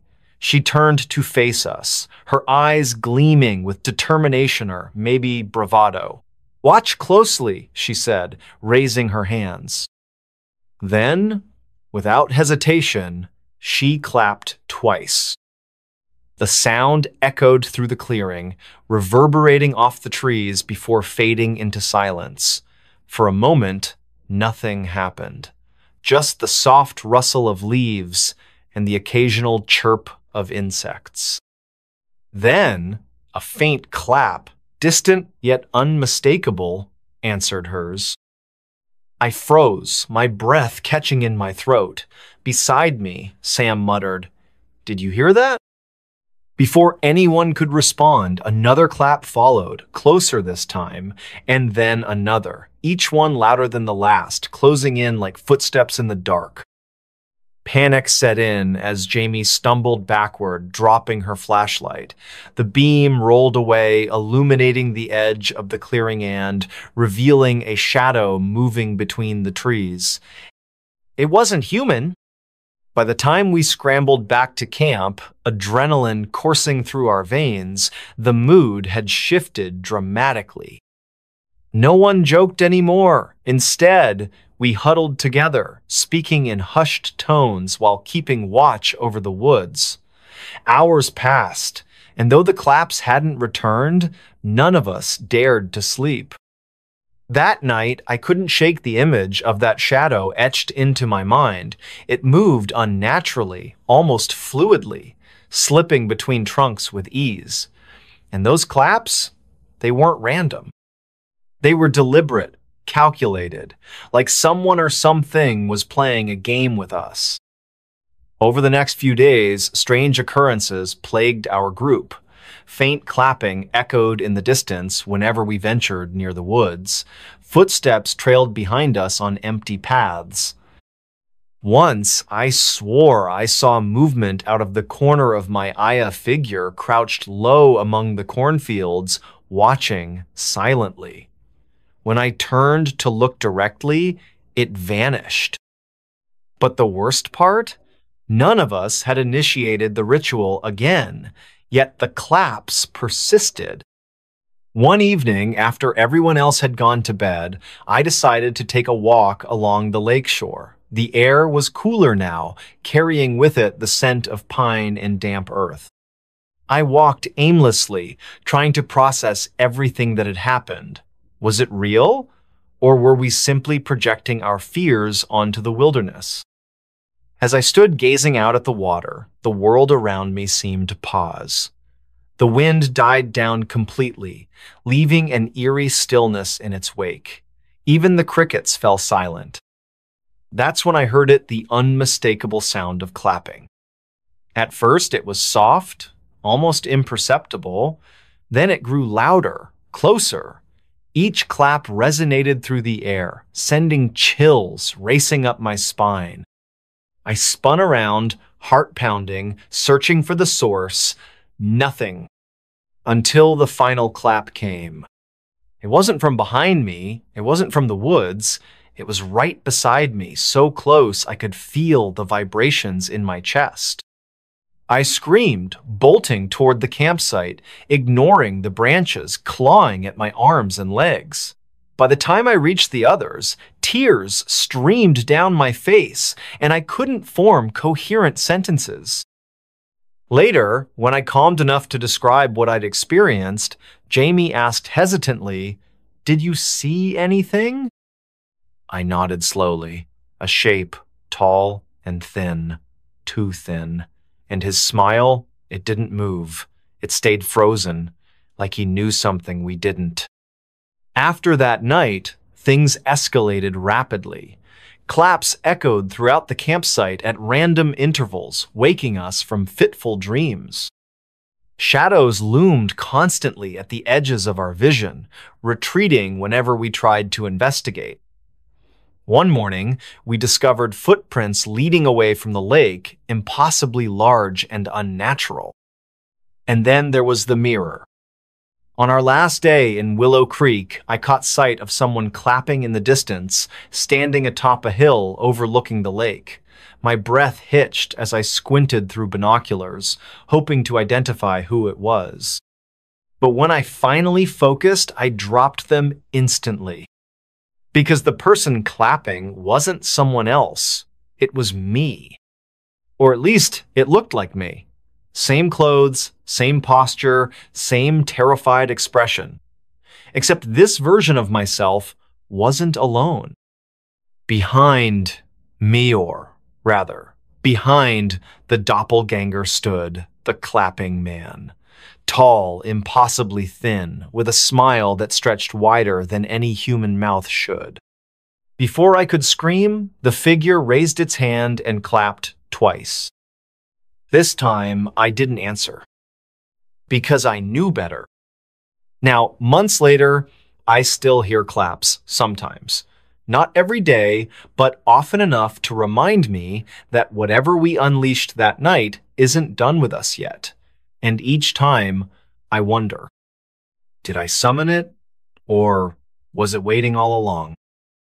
Whoever, whatever it is, it knows me, and it won't stop until it gets what it wants.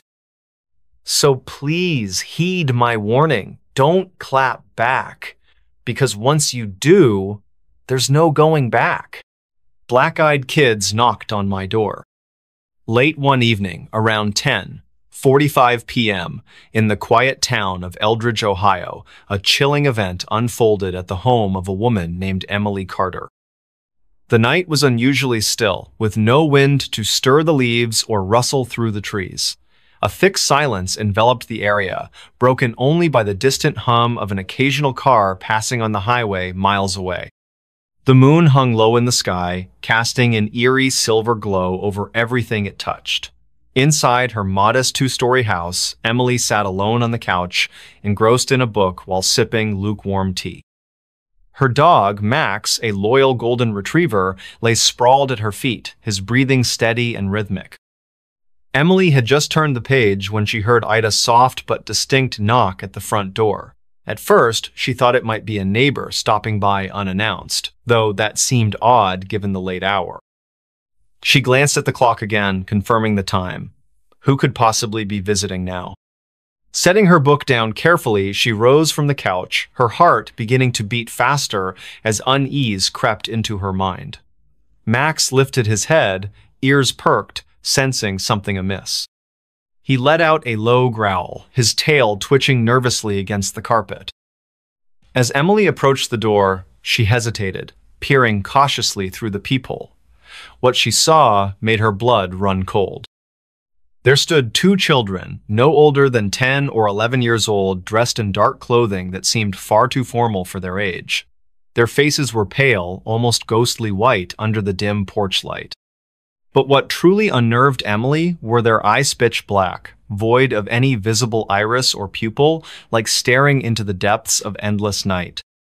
Her breath caught in her throat, and she instinctively stepped back from the door.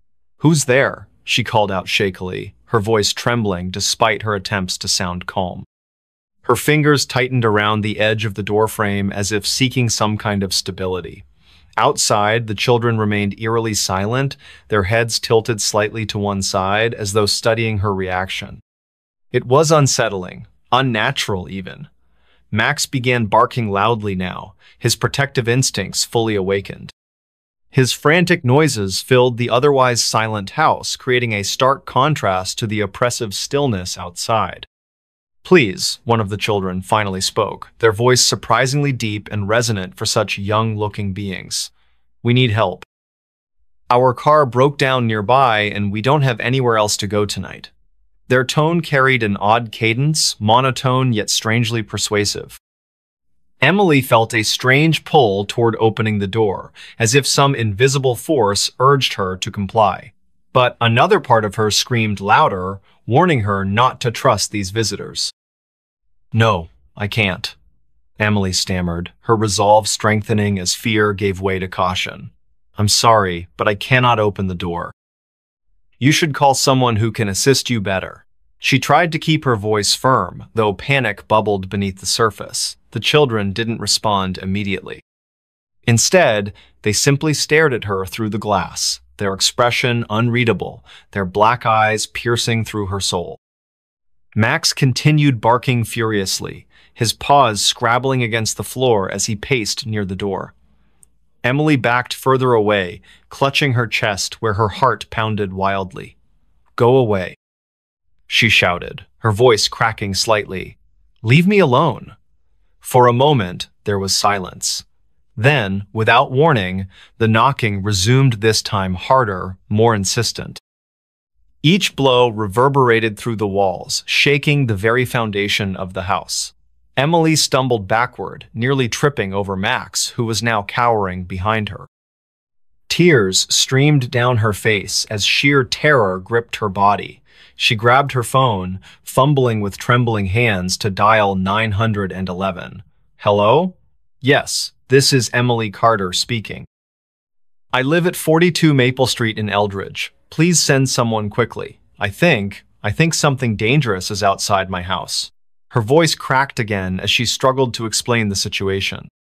The dispatcher assured her help was on the way, but instructed her to stay calm and avoid opening the door under any circumstances. Minutes passed like hours as Emily waited anxiously, every nerve in her body on high alert. The knocking persisted, growing louder and more relentless with each passing second.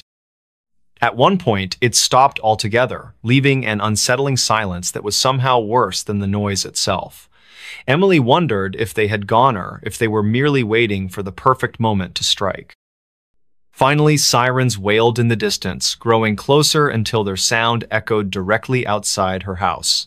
Relief washed over Emily as she watched red and blue lights flash across her windows. Officers arrived swiftly, their boots thudding heavily on her porch.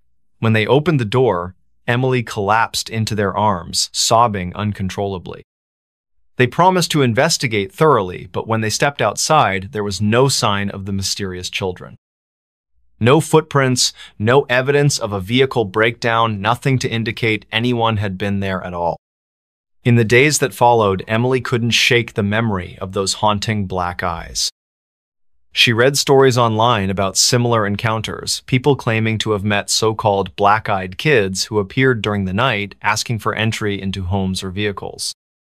Some dismissed them as urban legends, while others swore they were supernatural entities preying on human vulnerability. Whatever they were, Emily knew one thing for certain: she would never answer the door after dark again. The experience left an indelible mark on her psyche, a constant reminder of the unseen dangers lurking beyond the safety of her own four walls. Even months later, whenever she heard a knock at the door, her pulse quickened and her mind replayed that terrifying night in vivid detail. And though she told herself repeatedly that it was over, deep down, she couldn't help but wonder if the black-eyed children were still out there, watching, waiting, searching for their next victim. Next story. The house that changes layout every night. Rooms move when you're asleep. I never thought I'd end up here, this place. It was supposed to be a fresh start, a new chapter in my life after everything fell apart. But now I'm not so sure what's real anymore. It all started when the letter arrived. A plain envelope with no return address, just my name scrawled across it in faded ink. Inside was a single sheet of paper, brittle and yellowed with age. The words were simple but strange. You've inherited a house. No explanation, no details about who sent it or why. Just an address, a small town I'd never heard of, nestled deep within the woods. At first, I didn't believe it. Inheritance? From whom? I had no family left, no one I could think of who would leave me anything.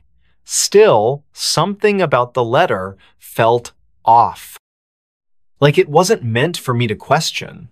So, against better judgment, I packed my things and drove toward the unknown. The drive took hours longer than expected. The GPS kept glitching, rerouting me through winding back roads that seemed to twist and turn endlessly. By the time I reached the town, the sun was setting, casting long shadows over rows of dilapidated houses, and then I saw the house.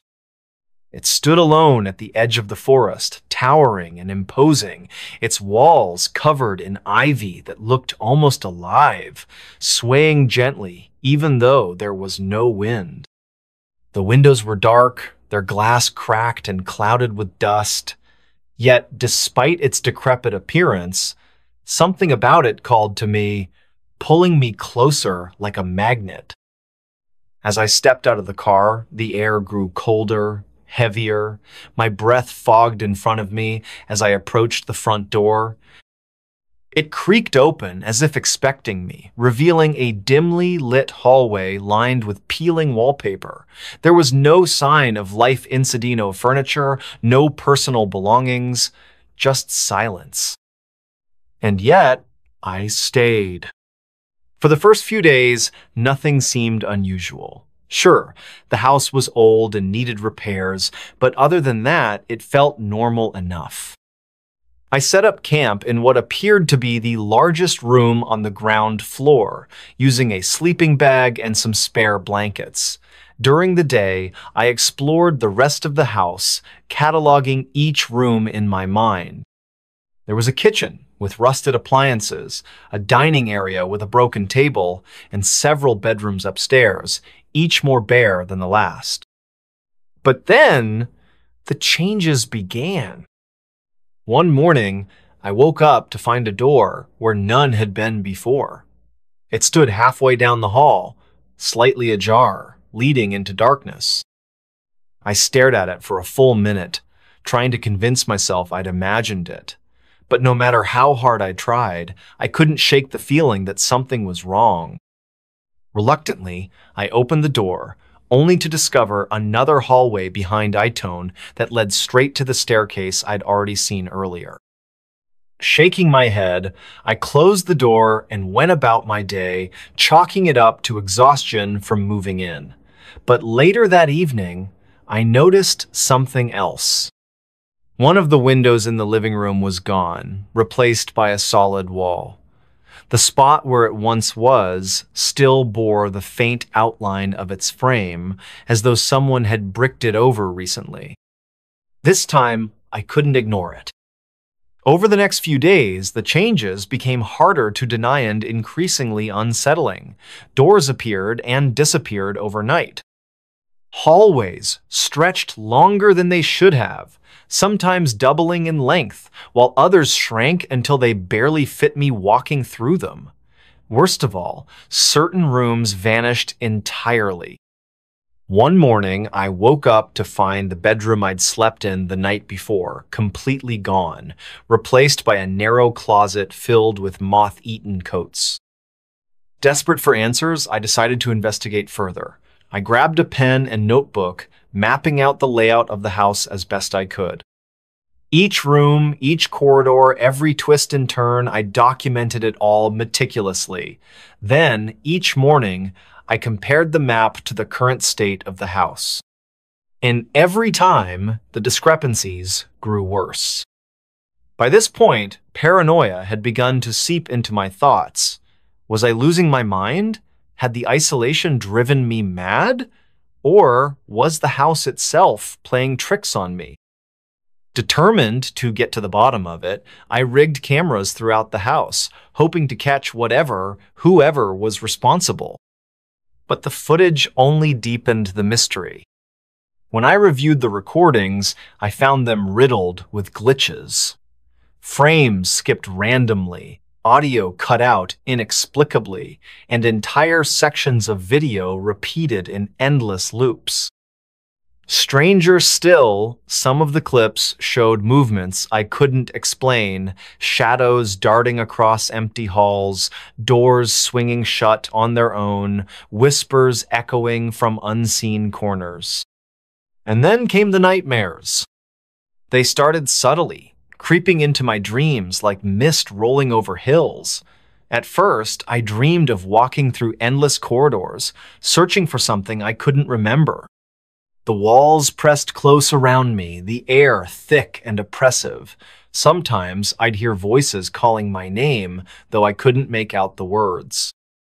Other times I felt hands brushing against my skin, cold and clammy, though no one was there. But the worst part? When I woke up, I realized I hadn't actually woken up. I was still dreaming, trapped in the same labyrinthine passages I'd been exploring moments ago.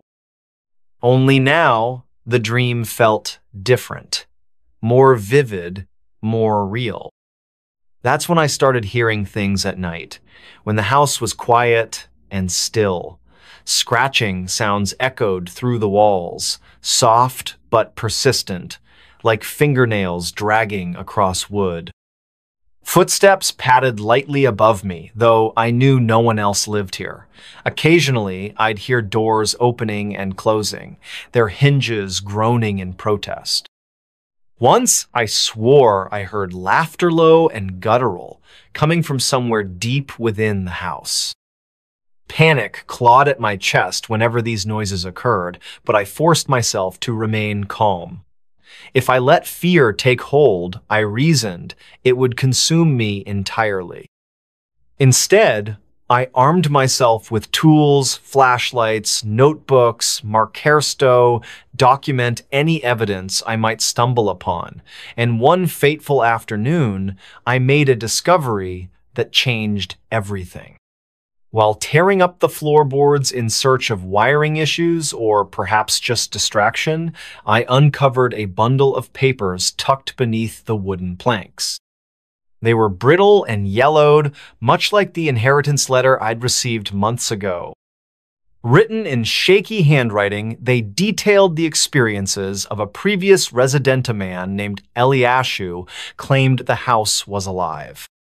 According to his notes, the house shifted its layout based on emotions, feeding off fear and confusion. He described waking up in places he shouldn't have been, finding himself lost in corridors that twisted impossibly. He spoke of hearing voices, seeing shadows move in the periphery of his vision.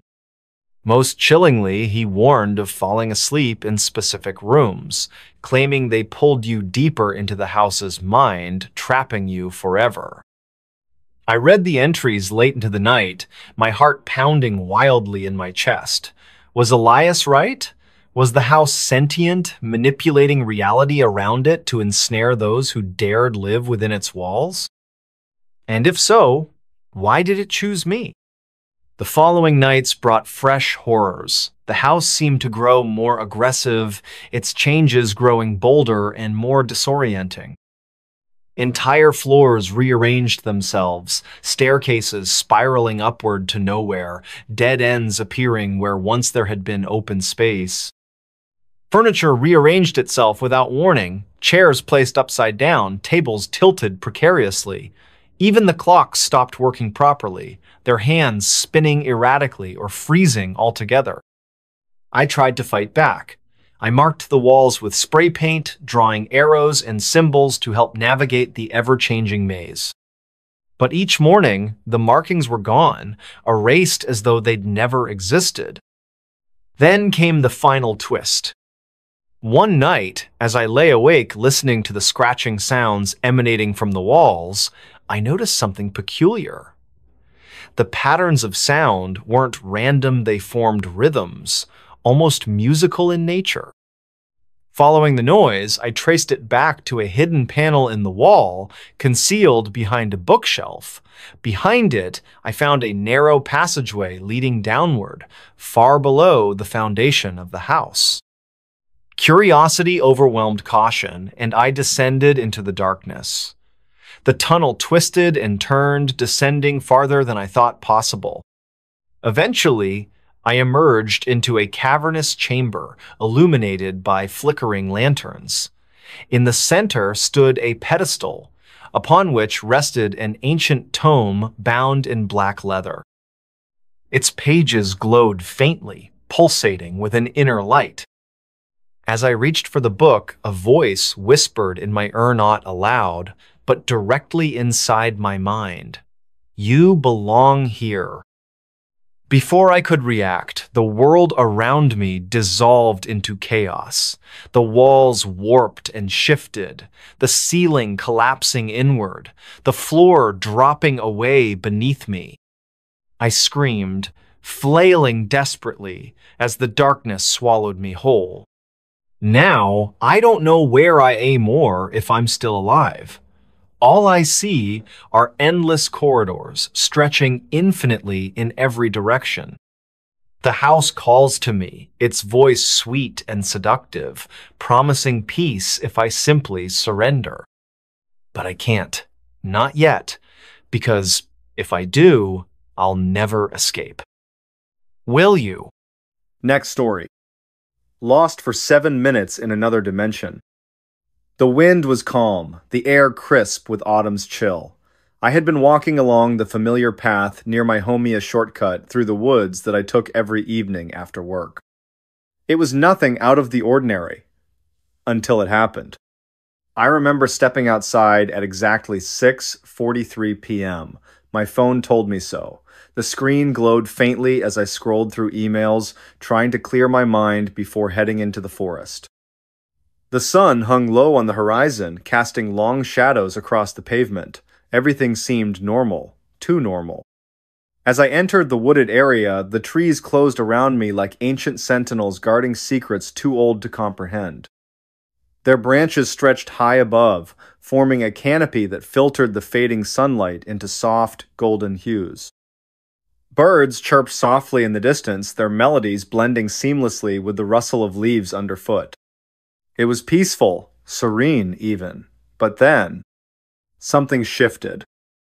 At first, I didn't notice anything unusual. Maybe it was just a trick of the light tour. Perhaps the way the shadows danced against the bark of the trees made them seem more alive than they should have been. Still, there was an unsettling feeling creeping up my spine, one I couldn't shake no matter how hard I tried. And then it hit me. There's this part of the trail where the ground dips slightly, creating a small incline followed by a decline. You know the kind you don't think twice about because you've walked over it hundreds of times without incident. That day, though, it wasn't different. Or maybe it was.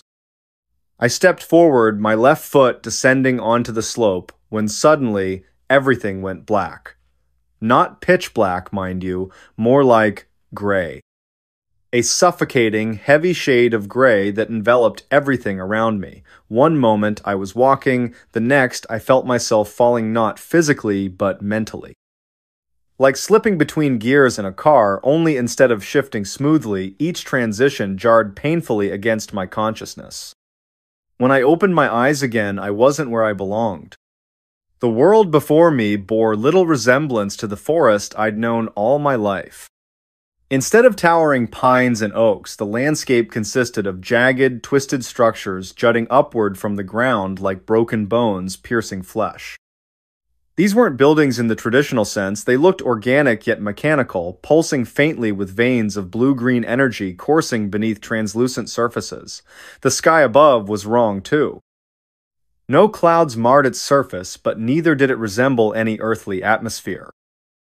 It shimmered constantly, like oil spilled across water, reflecting colors that shouldn't exist. Violet, teal, crimson streaks swirling endlessly without pattern or purpose. But what struck me most wasn't the surreal scenery, it was the silence, complete and absolute. No bird song, no wind whispering through non-existent foliage, no sound at all. Just emptiness. And yet, despite the absence of noise, I could feel something watching me.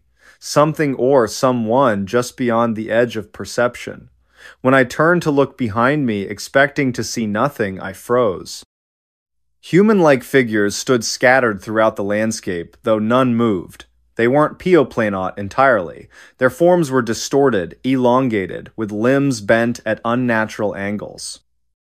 Some wore tattered clothing, others nothing at all. Their faces were featureless voids, black holes sucking in whatever light dared approach, and still they watched. Time itself felt strange here, stretched thin like elastic, pulling apart seconds until they became minutes, hours, lifetimes. Every step I took seemed to echo infinitely within my mind, reverberating louder and louder until I feared I might go mad.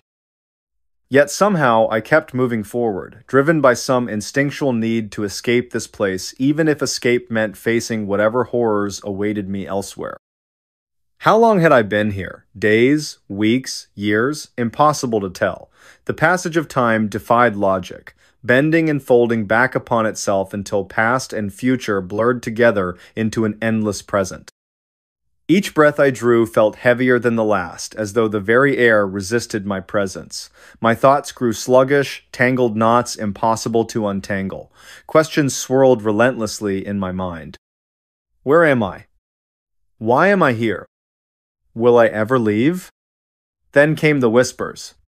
At first, I thought it was my imagination playing tricks on me. After all, who wouldn't begin hearing voices after being trapped in such a place? But these weren't mere echoes of my own fears. They carried meaning, intent. Words formed slowly, deliberately, crawling into my ears like insects burrowing into flesh. You belong here, they said. This is your true home. No, I whispered aloud, shaking my head violently. I'm not supposed to be here. They will come for you, the voices continued, ignoring my denial. And when they do... The sentence trailed off, leaving me trembling with dread. Who were they? What would happen when they arrived? Before I could dwell further on the implications, another shift occurred done far more abrupt than the first. One moment I stood amidst those alien structures, surrounded by faceless watchers. The next, I found myself sprawled on the forest floor, gasping for air as though I'd just surfaced from drowning. The familiar scent of pine needles and damp earth filled my nostrils, grounding me in reality once more, or so I thought. Panic surged through me as I scrambled upright, frantically checking my surroundings. Yes, it was the same trail I'd started down earlier. The trees loomed overhead, their silhouettes sharp against the twilight sky. Everything appeared unchanged, except for one crucial detail. My phone read 6:50 p.m. Only 7 minutes had passed since I'd begun my walk. 7 minutes, that's all. Except, I knew better. I knew I'd been gone longer. Much longer. How could I explain the impossible? How could I make sense of what I'd seen and heard? Back home, things weren't quite right. At first glance, nothing seemed amiss. My apartment remained untouched, clocks ticking steadily on the walls, yet small inconsistencies nagged at me. A photo frame hanging crookedly where it hadn't been before, a chair pulled slightly away from the dining table. Even the reflection staring back at me from the mirror felt off, slightly paler. Slightly thinner. Worse still, people acted strangely around me. Friends avoided eye contact during conversations, muttering excuses about being busy whenever I attempted to engage them. Strangers stared openly, their gazes lingering a beat too long before averting. It was as though I existed in some liminal space between worlds visible, yes, but not truly acknowledged. And then there was the sensation of being followed. Whenever I ventured outside, I caught glimpses of movement from the corner of my eye, shadows darting between parked cars, figures melting into doorways. Once, I even swore I saw one of those faceless beings standing across the street, its form flickering in and out of existence like static on a television screen. By the time I reached it, however, nothing remained save empty pavement. Desperate for answers, I began researching online. Surely, I couldn't be the only person to experience such a phenomenon. To my surprise, I discovered dozens of accounts eerily similar to mine. People vanishing for precisely 7 minutes only to return changed forever. Some claimed memories of alternate dimensions. Others spoke of whispers urging them toward unknown destinations. A few admitted outright that they believed themselves to be imposters creatures masquerading as humans while the real versions rotted away in some other realm. A theory emerged among commenters. Every 7 minutes, the veil separating our world from theirs thinned enough to allow brief crossings. Most returned unaware, their minds erasing the trauma automatically. Those who remembered. Well, we paid dearly for the knowledge. But what if returning wasn't always guaranteed? What if I hadn't really come back? Now, sitting alone in my apartment late at night, I hear it again. The whispers. Faint at first, growing louder with each passing second. They call my name now, insistent and urgent. Come back, they say. You belong here. I glance at the clock beside my bed. 12, 0 a.m. midnight, exactly 7 minutes after the hour began. And then, the room begins to fade. Next story. Alone in office, rainy night shift horror, lonely office in the rain. The rain drummed against the glass windows like 1,000 tiny fingers, tapping an unrelenting rhythm. Outside, the night was pitch black, save for the faint glow of distant streetlights reflecting off puddles. Inside the old office building, fluorescent lights buzzed and flickered intermittently, casting eerie shadows that danced across empty cubicles. Ethan sat at his desk, hunched over a computer screen displaying rows upon rows of data entries. It was his third week working as a night shift data processor, and he already hated every second of it. The isolation gnawed at him, but the paycheck kept him coming back. Or maybe it was just the hope that things would get better with time. But tonight felt different. He couldn't quite put his finger on why. At exactly midnight, the power surged briefly, causing the monitors to blink out before sputtering back to life. Ethan sighed, muttering under his breath about outdated wiring. He glanced up at the clock 12. 3 a.m. tried to focus on the task ahead, but something about the silence pressed down on him, heavier than usual. He reached for his thermos of coffee, only to find it empty. Cursing softly, he stood up from his chair and stretched his sore muscles.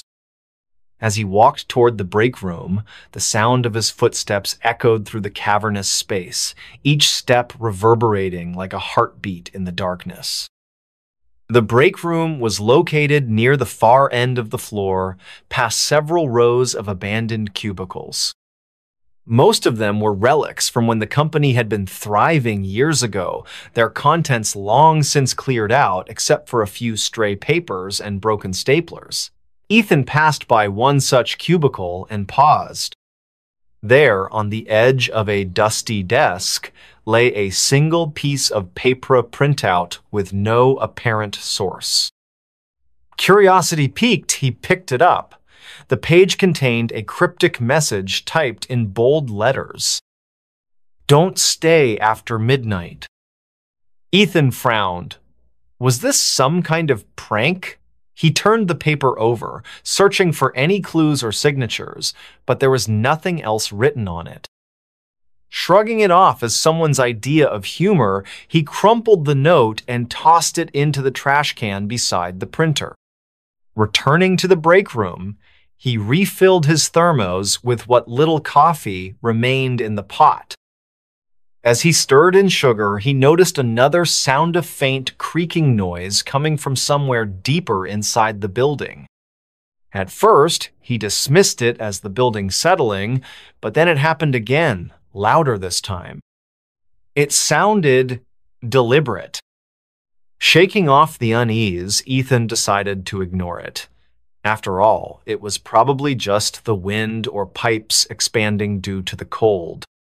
Still, the hairs on the back of his neck stood on end as he made his way back to his station. When he returned, however, something was wrong. His computer screen displayed a new window he hadn't opened an email draft addressed to all staff. The subject line read, "Reunion Reminder." Beneath it, the body of the email consisted of 3 simple words. "We miss you." Ethan froze. This wasn't normal. Who could have sent this?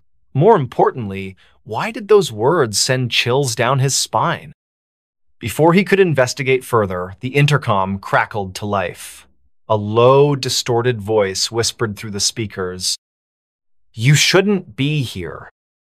Ethan's heart pounded against his ribcage as the intercom fell silent. The voice slow, guttural, and unmistakably menacing had sent a wave of dread coursing through him. He stared at the speaker above his head, half expecting it to speak again, but the room remained eerily quiet, save for the relentless patter of rain outside. He tried to rationalize what had just happened. Maybe it was a malfunction. Perhaps leftover recordings from some corporate event were accidentally triggered. Yet deep down, he knew that explanation felt hollow. There was something off about this place tonight, something unnatural. Deciding not to take any chances, Ethan grabbed his phone and dialed security. It rang once, twice, then went straight to voicemail. Panic bubbled in his chest, of course. They wouldn't be back until morning. He was utterly alone. His gaze shifted back to the computer screen. The email draft still lingered, its words mocking him. Slowly, hesitantly, he clicked Reply All, hoping to send a message to whoever or whatever was behind this. As soon as he hit send, the screen flickered violently, plunging the office into darkness for a split second. When the lights returned, the email window was gone. In its place was a live video feed from one of the building's surveillance cameras. The footage showed an empty hallway leading to the stairwell. At first glance, nothing seemed out of the ordinary. Then, almost imperceptibly, a shadow moved along the wall, a shape too distorted to belong to anyone human. Ethan swallowed hard, his throat dry. His fingers hovered over the keyboard, unsure whether to close the window or keep watching. Before he could decide, the shadow detached itself from the wall and stepped into view. It wasn't a person, not exactly. Whatever it was, it walked hunched over, dragging its feet across the floor. Its form was indistinct, cloaked in blackness, but Ethan could swear he saw two glowing red eyes staring directly into the camera and, by extension, at him. The feed cut off abruptly, leaving Ethan paralyzed with fear. His breath came in shallow gasps as he scrambled to make sense of what he'd seen. Was this real, or was exhaustion playing tricks on him? Suddenly, the sound of footsteps echoed through the office. Heavy, deliberate steps that reverberated through the empty space. They weren't coming from the hallway or the stairs. They were right outside his door. Ethan froze, clutching the edge of his desk. The doorknob began to rattle, slowly turning clockwise. A cold breeze swept into the room, though there were no windows open. The air grew thick, oppressive, making it harder to breathe. And then the door creaked open. Standing in the doorway was a figure cloaked in shadows, its face obscured by darkness. For a moment, Ethan thought it might be someone else working late, but as the figure stepped closer, he realized it couldn't possibly be alive. Its movements were jerky, unnatural, and its presence radiated pure malice. Who are you?" Ethan stammered, his voice trembling. The figure didn't respond. Instead, it raised a hand, pointing directly at him.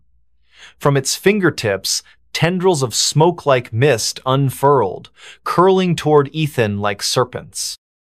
He recoiled, knocking over his chair in an attempt to escape, but the mist followed, wrapping around his ankles and pulling him backward. "No, get off me!" he screamed, thrashing wildly.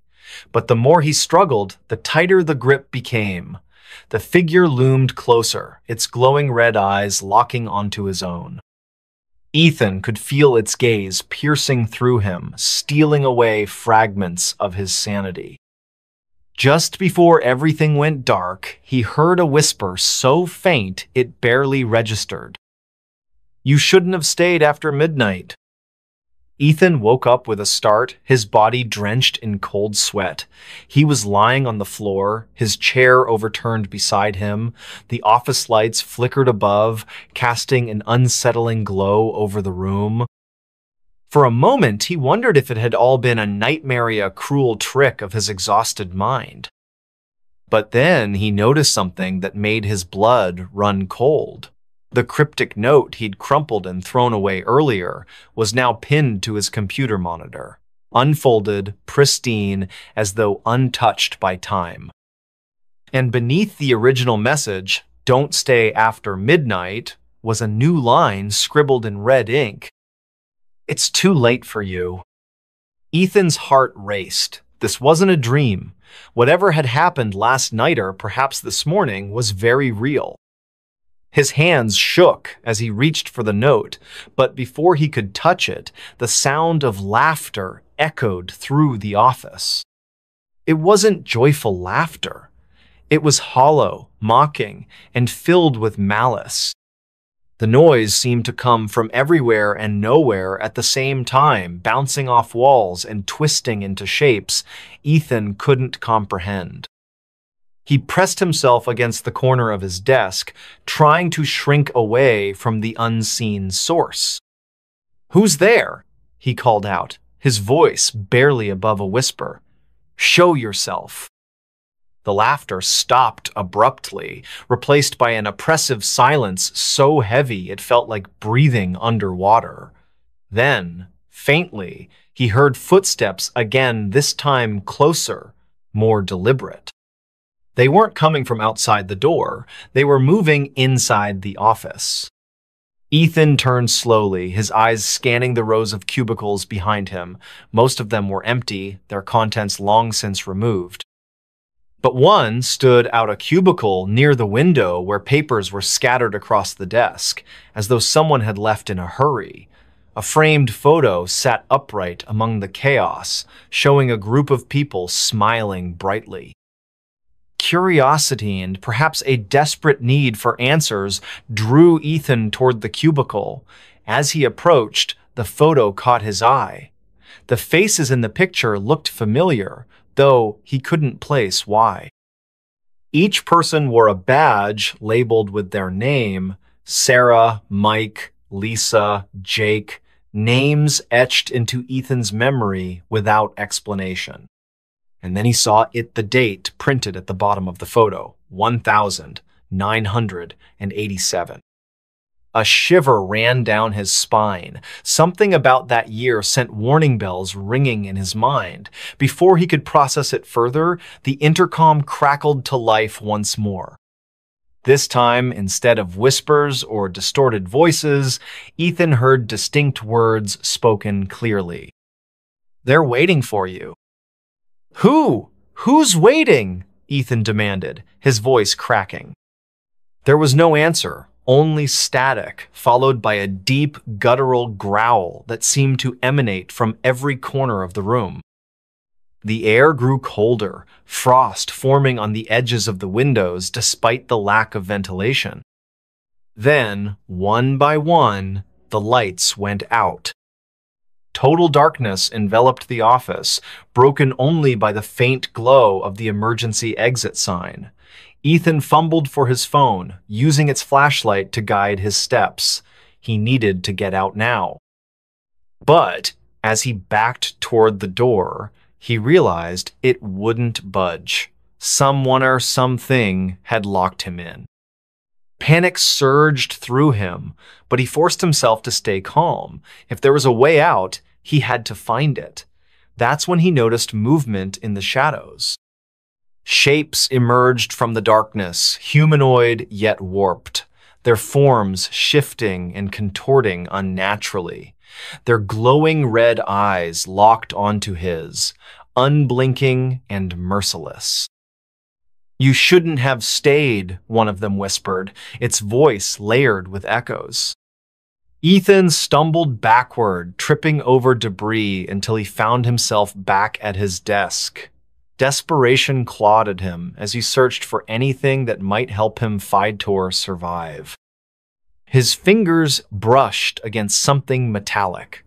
a letter opener left behind by a previous occupant.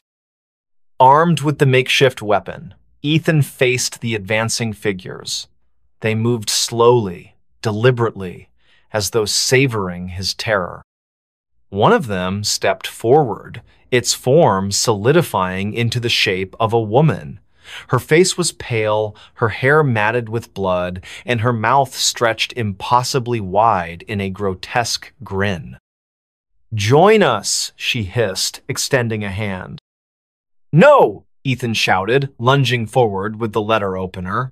The blade struck true, embedding itself in her shoulder. She screamed a high-pitched, ear-splitting sound that reverberated through the office, but instead of retreating, she dissolved into smoke, leaving behind nothing but ash. Encouraged by his success, Ethan attacked the others, swinging wildly with the letter opener. Each strike sent them scattering into mist, but more kept appearing, their numbers growing with each passing second. It was like fighting ghosts, because that's exactly what they were. As dawn broke and sunlight streamed through the windows, Ethan collapsed to his knees, utterly spent. The figures vanished with the first rays of light, leaving him alone in the now quiet office. But even as relief washed over him, he knew he hadn't truly escaped. Somewhere in the depths of the building, the reunion awaited. And next time, he might not be so lucky. Ethan staggered out of the office building as the first light of dawn painted the sky in hues of orange and pink. His body ached, his mind reeling from the events of the night. He had survived, but at what cost? The figures may have vanished with the sunrise, but their promises lingered in his thoughts like venomous whispers. As he reached his car, Ethan noticed something wedged beneath the windshield wiper, a manila folder marked with the words, "Confidential, do not open." His heart sank. Against every instinct screaming at him to leave it alone, he opened the folder. Inside were documents detailing the tragic history of the company. Years ago, in 1987, several employees had gone missing under mysterious circumstances. Their bodies were never found, and the case was eventually closed due to lack of evidence. But buried within the files were testimonies from surviving co-workers' tales of strange occurrences, shadowy figures, and an unshakable feeling of being watched. One document stood out a handwritten note by Sarah, one of the missing employees. In it, she described how they had all stayed late one rainy night working on a project that seemed to stretch endlessly. They joked about staying past midnight, unaware of the curse that awaited them. By morning, none of them returned home. Ethan clutched the folder tightly, his hands trembling. He realized now why the photo had felt so familiar. It was a warning. A reminder that those who stayed after midnight didn't just disappear, they became part of the cycle. Before climbing into his car, Ethan glanced back at the office building. Through the rain-streaked windows, he thought he saw movement and outline of figures gathered around his old desk, staring out at him. One of them raised a hand, beckoning him closer.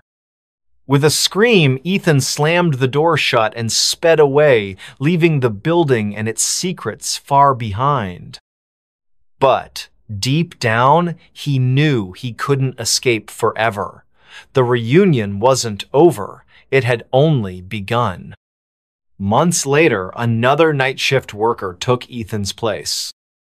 On their very first night, they received a cryptic email draft addressed to all staff. The subject line read, "Reunion Reminder." Beneath it, 3 simple words echoed through the empty office. "We miss you." And so, the cycle continued.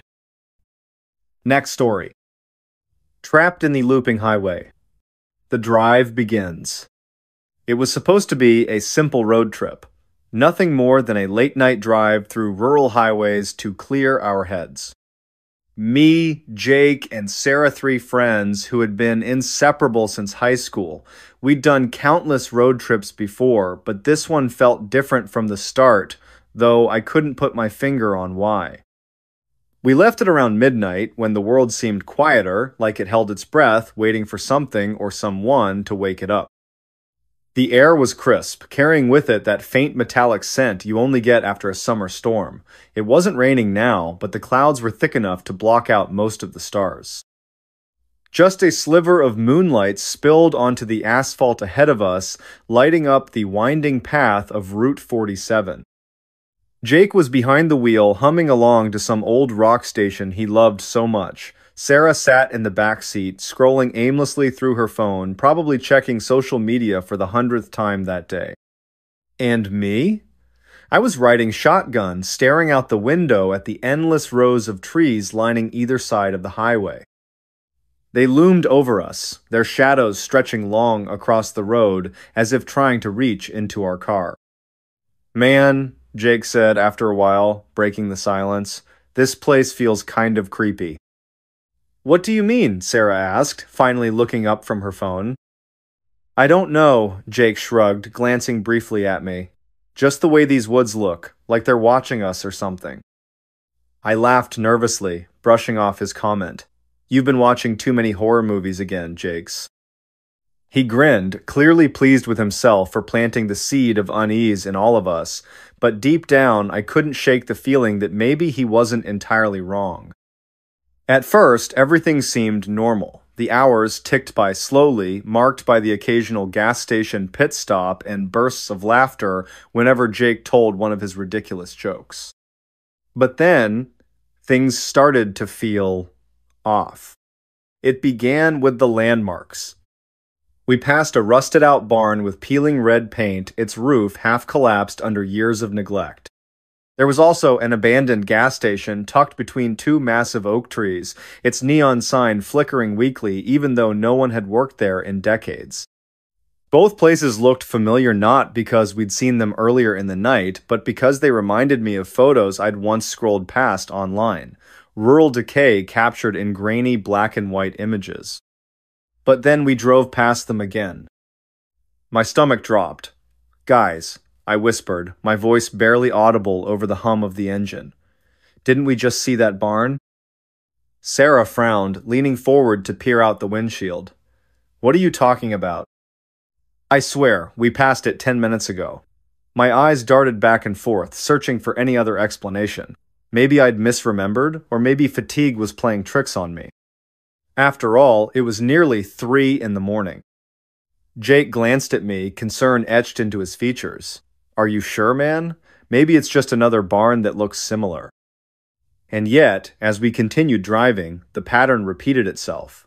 The same twisted tree jutting out of the ground like a gnarled hand reaching for the sky. The same billboard advertising a diner we never stopped at.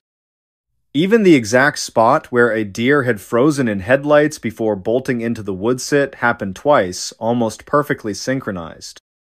Something was wrong. Terribly, horribly wrong. The next sign came from technology. First, the GPS. Jake had plugged in coordinates for a small town we planned to visit later in the morning. At least, that's what he thought he did. Because every time he tried recalculating the route, the screen would freeze, displaying the words "Destination Unreachable" in bold red letters. No matter how many times he restarted the app or toggled settings, nothing changed. Then there was the radio. It started looping the same sanga, haunting melodies sung by a voice that sounded both ancient and eerily familiar, over and over again. Each repetition felt louder, closer, as if the music were coming from somewhere inside the car rather than the speakers themselves. When Jake finally turned it off, the eerie silence that followed was almost worse. Time refused to progress. Our watches stopped working simultaneously. Phones lost signal entirely, showing blank screens instead of the usual no service message.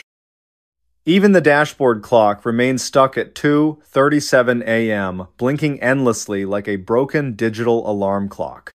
That's when panic set in. Tensions flared quickly.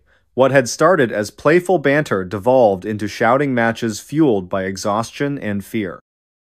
"It's not my fault," Jake snapped, slamming his fists against the steering wheel. "I didn't program this thing. How am I supposed to fix it?" "You should have brought paper maps," Sarah shot back, tears streaming down her face. She hadn't cried during any of our previous adventures, but tonight she looked utterly defeated. "Why didn't you listen to me? Why didn't anyone listen?" I wanted to intervene, to calm them both down, but words failed me. Instead, I stared out the window, hoping against hope that the landscape would change. That we'd stumble upon an exit leading to safety, but no such luck. Hours or perhaps mere moments passed in silence. The only sounds were the tires crunching against gravel and the faint whistling of wind slipping through cracks in the windows. Every mile marker read the same number. Mile 187, over and over again. Fatigue crept in relentlessly. My eyelids grew heavy, but sleep refused to claim me. Every time I closed my eyes, visions of the looping highway played behind them, endless and suffocating. And then, we saw it. A figure standing on the shoulder of the road, silhouetted against the dim glow of our headlights. A manner, at least, something resembling a man dressed in tattered clothing that fluttered unnaturally in the breeze.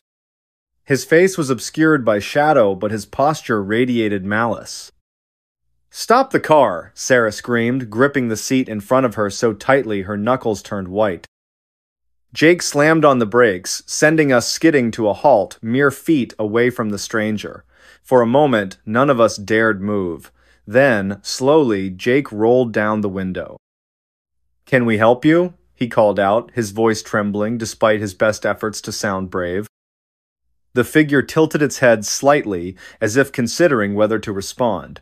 Then it spoke in a voice that echoed like thunder, reverberating through the car and rattling our bones. "You shouldn't have come here," it said, each word dripping with menace. "Turn back while you still can." Before anyone could reply, the figure vanished without a trace, leaving behind only the faint smell of burnt rubber. Realization dawned on us all at once. We weren't merely lost, we were trapped in a loop, a time-space anomaly that defied logic and reason. No matter which direction we turned, no matter how fast we drove, we always ended up right where we started. Exits appeared and disappeared inexplicably. One moment, a clear signpost reading Exit 56 would guide us towards salvation. The next, it would dissolve into thin air, replaced by empty fields stretching endlessly in every direction. Desperation clawed at us. We argued, cried, begged for deliverance, but the highway gave nothing in return. Only emptiness, only repetition. As days, or perhaps centuries blurred together, strange thoughts began creeping into my mind. What if this wasn't real? What if we were already dead, reliving the final moments of our lives over and over again? Or worse, what if we were being punished for sins we couldn't remember committing? One evening, was it morning? We spotted a car ahead of us. Identical to ours in make and model, it moved parallel to ours, keeping pace effortlessly. Inside sat figures identical to ourselves, Jake, Sarah, and me, except their expressions were vacant, hollow, devoid of life. "They're us," Sarah whispered, clutching her knees to her chest. "They're what we'll become if we don't escape."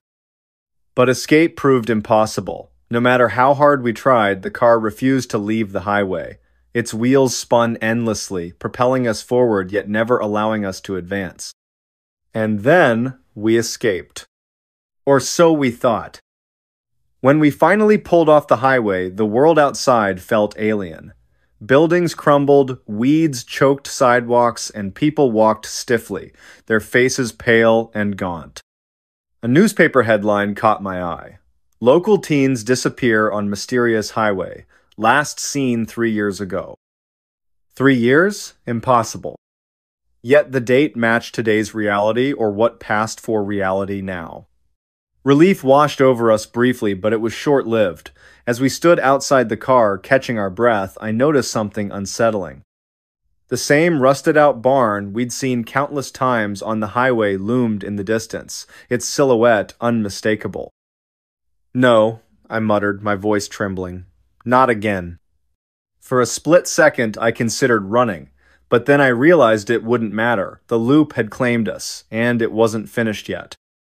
So here I sit, writing this account, unsure if anyone will ever find it, unsure if I'm even real anymore. Because sometimes, the highway calls you back. And when it does, there's no turning away. Is anyone still listening? Next story. The day everyone vanished from a mall. It started like any other Saturday, or so I thought. You know how it goes, weekends are for errands, catching up on chores, maybe grabbing lunch with friends if you're lucky. For me though, weekends usually meant running errands alone. That's just life when you're an adult, right? Responsibilities pile up faster than you can say coupon. So there I was, standing in front of my car, keys jingling in hand, mentally ticking off my to-do list. First stop, the grocery store. Second stop, the mall. Why the mall? Well, because sometimes even adults need new socks, and maybe some snacks from the food court while I'm at it.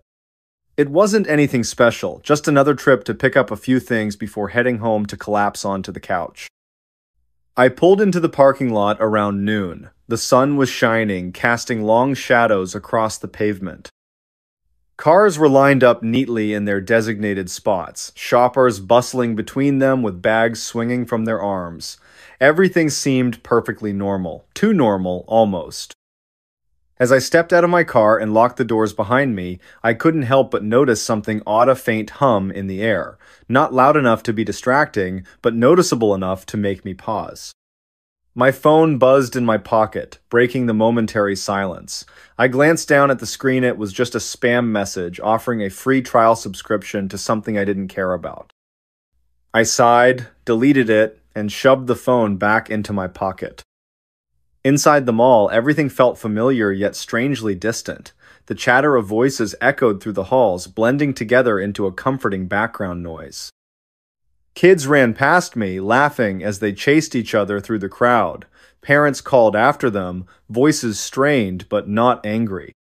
Vendors hawked their wares, shouting deals that no one really needed but everyone pretended to consider. It was all so ordinary until it wasn't. At first, it was subtle, almost imperceptible. I was walking toward the shoe store when I noticed the absence of sound. One moment, the hallways were alive with conversation and footsteps. The next, everything went quiet. Dead quiet. Like someone had pressed mute on the world. My heart skipped a beat. I stopped in my tracks, turning slowly to look around. People were still there, still moving, but now they moved without making a sound. Their lips moved silently, hands gestured meaninglessly, feet shuffled forward without producing even the softest squeak against the tiled floor. It was like watching a silent movie, except this wasn't fiction.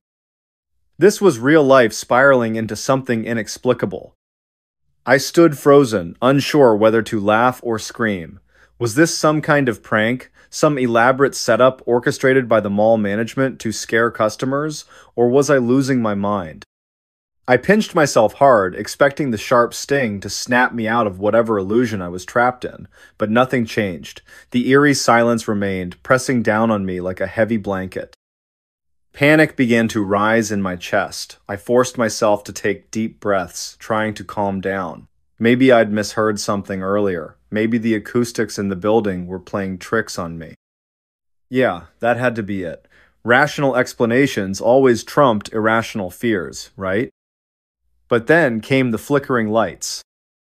They weren't supposed to do that. Fluorescent bulbs hanging overhead sputtered and dimmed, casting the hallway in waves of shadow and light. At first, it was just a brief stutter, a second-long hiccup that might have gone unnoticed under different circumstances, but then it happened again, and again. Each time, the darkness lingered longer, stretching out like molasses over the walls and floors. Now fully alert, I quickened my pace, weaving through the crowd of soundless figures. No one seemed to notice the disturbance, or perhaps they simply couldn't. Either way, their blank expressions unnerved me more than I cared to admit. Were they aware of what was happening? Could they hear the growing unease inside my own head? By the time I reached the shoe store, the hairs on the back of my neck were standing on end. I pushed open the glass door and stepped inside, hoping the enclosed space would offer some relief from the creeping dread. Instead, I found myself face to face with another anomaly. The sales associate behind the counter was staring straight ahead, her mouth slightly agape. She blinked occasionally, but otherwise she remained motionless as if frozen mid-action. Her name tag read Lila, but Lila wasn't responding to my presence. Not that I blamed her, I probably looked like a lunatic standing there, wide-eyed and trembling. "Excuse me?" I said, my voice cracking. When she didn't react, I tried again, louder this time. "Hello?" Still nothing. A cold sweat broke out across my forehead. This couldn't be happening. None of it made sense. What had started as a mundane trip to the mall was quickly unraveling into a nightmare scenario straight out of a horror movie. Except this wasn't a movie, this was reality. My reality. And then it got worse. The realization hit me all at once, like a freight train barreling down the tracks. The people weren't ignoring me, they weren't there. Not really. They existed only as echoes of themselves, remnants of the world I once knew, and they were disappearing, one by one, leaving me alone in a sea of emptiness. It began with the smallest details. A woman pushing a stroller vanished mid-step, her cart rolling forward without guidance before coming to rest against a display window. A teenage boy texting on his phone faded into thin air, his glowing screen lingering for a split second before winking out entirely. Then came the larger groups clusters of friends laughing over coffee, families browsing through racks of clothing all vanishing simultaneously, leaving behind only the faintest whisper of their existence. I stumbled backward, tripping over my own feet as wave after wave of disbelief crashed over me. How could this be possible? Where were they going? More importantly, why hadn't I gone with them? Desperation clawed at my throat as I darted from shop to shop, calling out names that no longer mattered. "Is anyone there?" I shouted, my voice echoing off the empty shelves and barren counters. "Please, someone answer me." No response, only silence. Time became distorted, minutes stretched into hours, or perhaps seconds masquerading as eternity. I lost track of how long I wandered those endless corridors, searching for answers that never came. The fluorescent lights continued their erratic dance, plunging entire sections of the mall into shadow before illuminating them once more. Shadows shifted unnaturally, stretching far beyond where they should have ended. Whispers carried through the air, though I couldn't place their source. Were they coming from the walls, the ceiling? My own fractured mind? In the midst of this chaos, I discovered something that chilled me to the bone. Footprints. Fresh footprints leading away from the main entrance and deeper into the labyrinthine complex. They belonged to someone or something with bare feet, judging by the distinct imprints left behind. Following them became an obsession, a lifeline tethering me to sanity in a world gone mad. Each step brought me closer to the truth, though I wasn't sure I wanted to uncover it. The trail led me to the food court, where the scent of abandoned meals still lingered in the air. Half-eaten burgers sat untouched on trays, soda cups foaming over with fizz, chairs tilted precariously as if their occupants had been yanked abruptly from their seats. And yet, despite the evidence of recent activity, not a soul stirred. That's when I saw it, the figure sitting at the far end of the food court. Its posture was slumped, shoulders hunched forward as though bearing an immense weight. I hesitated, torn between approaching and fleeing. Curiosity won out, driving me forward despite every instinct screaming for me to run. As I drew nearer, the figure turned its head slightly, revealing a face obscured by shadows. Whatever it was, it didn't seem human. Eyes glowed faintly, pulsing in rhythm with the flickering lights above. Its mouth opened, emitting a low, guttural growl that reverberated through my chest. "Who are you?" I whispered, my voice barely audible over the pounding of my heart. The creature tilted its head, studying me with unnatural intensity. Then, without warning, it pointed a bony finger directly at me. "You shouldn't be here," it rasped, its voice gravelly and distorted. What do you mean? I demanded, taking an involuntary step backward. Where is everyone else? The creature chuckled a sound both hollow and menacing. Gone, all gone. Before I could press further, the ground beneath us trembled violently. Tables overturned, dishes shattered, and the air filled with a deafening roar. The creature disappeared in a flash of light, leaving me alone amidst the wreckage. When I came to, I was back at the entrance of the mall. The bright sunlight streaming through the windows told me it was still daytime, though how much time had passed since the incident was anyone's guess. Confusion overwhelmed me as I stared at the rows of cars parked outside, wondering if I'd imagined the entire ordeal. But then I noticed the date displayed on my phone. It was yesterday's date, yesterday. A chill ran down my spine as the implications sank in. Had I been caught in some sort of temporal anomaly? Was the mall somehow outside the flow of normal time? And if so, why was I spared while everyone else vanished? Over the following days, I returned to the mall repeatedly, hoping to find answers. Each visit yielded the same result: an empty shell devoid of life, save for the occasional glitch or distortion that hinted at forces beyond comprehension. The authorities dismissed my claims as delusions, chalking them up to stress or exhaustion, but I knew what I'd seen and heard. To this day, the mall remains abandoned. Rumors circulate about its strange history, tales of disappearances, and unexplained phenomena. Some say it's cursed. Others believe it serves as a gateway to another dimension. Me? I don't know what to think anymore. All I know is that I'll never set foot inside those walls again. Or will I? Because every night I dream of the creature's words, "You shouldn't be here." And every morning I wake up back at the entrance. Don't just watch in the dark. Click subscribe, like, and join now. Before we begin, tell me, where are you listening from and what time is it there? The secret without a name. The cold was biting, and the silence of Anchorage's streets at 2 a.m. felt unnatural. Amelia Mitchell pulled her coat tighter around herself as she hurried down a dimly lit sidewalk. The snow crunched under her boots, each step echoing in the stillness like an unwelcome intrusion. She shouldn't have been out here this late, but something about the call from Sophia Miller had made her stomach churn, a desperate voice pleading for help before the line went dead. Amelia's breath came out in visible puffs, quickening with every second that passed. Her gloved hands tightened around the strap of her bag as she turned onto Sophia's street. It was eerily empty, the kind of emptiness that didn't feel right even for a place buried deep in winter. Streetlights flickered above, casting long shadows on the snow-covered ground. The houses here were mostly dark, their windows staring blankly into the night, except for one. A faint light glowed behind closed curtains at the end of the block. That must be it, she thought, her heart pounding harder now. Sophia lived alone, always insisting she liked the quiet solitude of Anchorage winters. But tonight, there was no answer when Amelia knocked on the door. She tried again, louder this time, her knuckles rapping against the wood with urgency. "Sophia? Are you there?" Only silence greeted her, broken only by the distant hum of power lines swaying in the wind.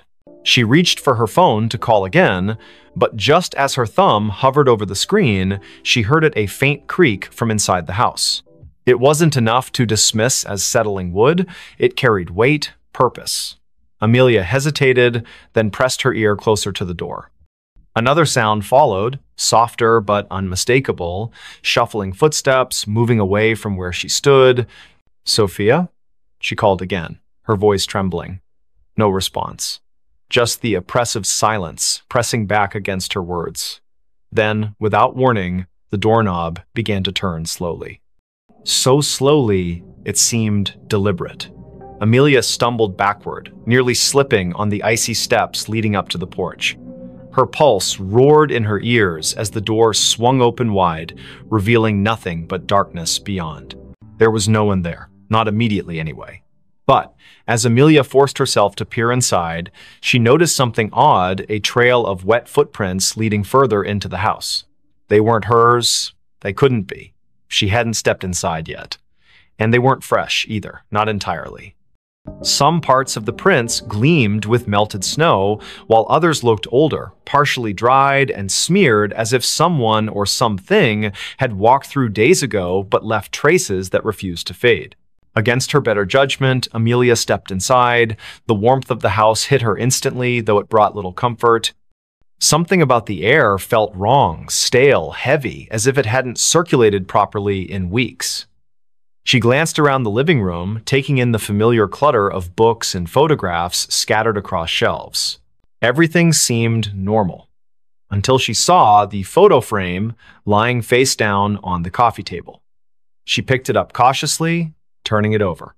It was a picture of Sophia smiling brightly next to Jackson Cole, her boyfriend or ex-boyfriend, depending on who you asked. Their faces were scratched out violently, gouges cutting through the glass like angry scars. A chill ran down Amelia's spine.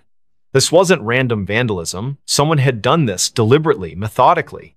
Before she could process what it meant, another noise caught her attention, a low scraping coming from somewhere deeper in the house.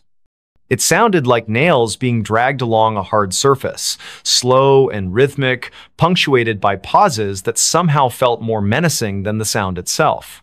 Amelia swallowed hard, clutching her phone tightly in her hand. She considered calling the police, but what would she say? That she broke into her friend's house because of some creepy noises? They'd think she was crazy. Instead, she moved cautiously toward the hallway, following the sound despite every instinct screaming at her to leave. The hallway was narrow, lined with family portraits that seemed to watch her as she passed. Each frame held a face frozen in time, eyes staring ahead as if waiting for something. At the far end, a door stood slightly ajar, light spilling out from within. The scraping grew louder, closer, and Amelia realized it was coming from behind that door. Her palms were slick with sweat beneath her gloves as she pushed it open just enough to peek inside. What she saw stopped her dead in her tracks. The room was small, cluttered with boxes stacked haphazardly against the walls. In the center sat a chair, and on the chair was Sophia, or at least what remained of her. Her body slumped forward unnaturally, head hanging limp as if her neck couldn't support its weight anymore. Blood pooled beneath the chair, dark and congealed, staining the hardwood floor. But the worst part was her face, or rather, the absence of it. Where Sophia's features should have been, there was only smooth, featureless skin stretched taut over bone,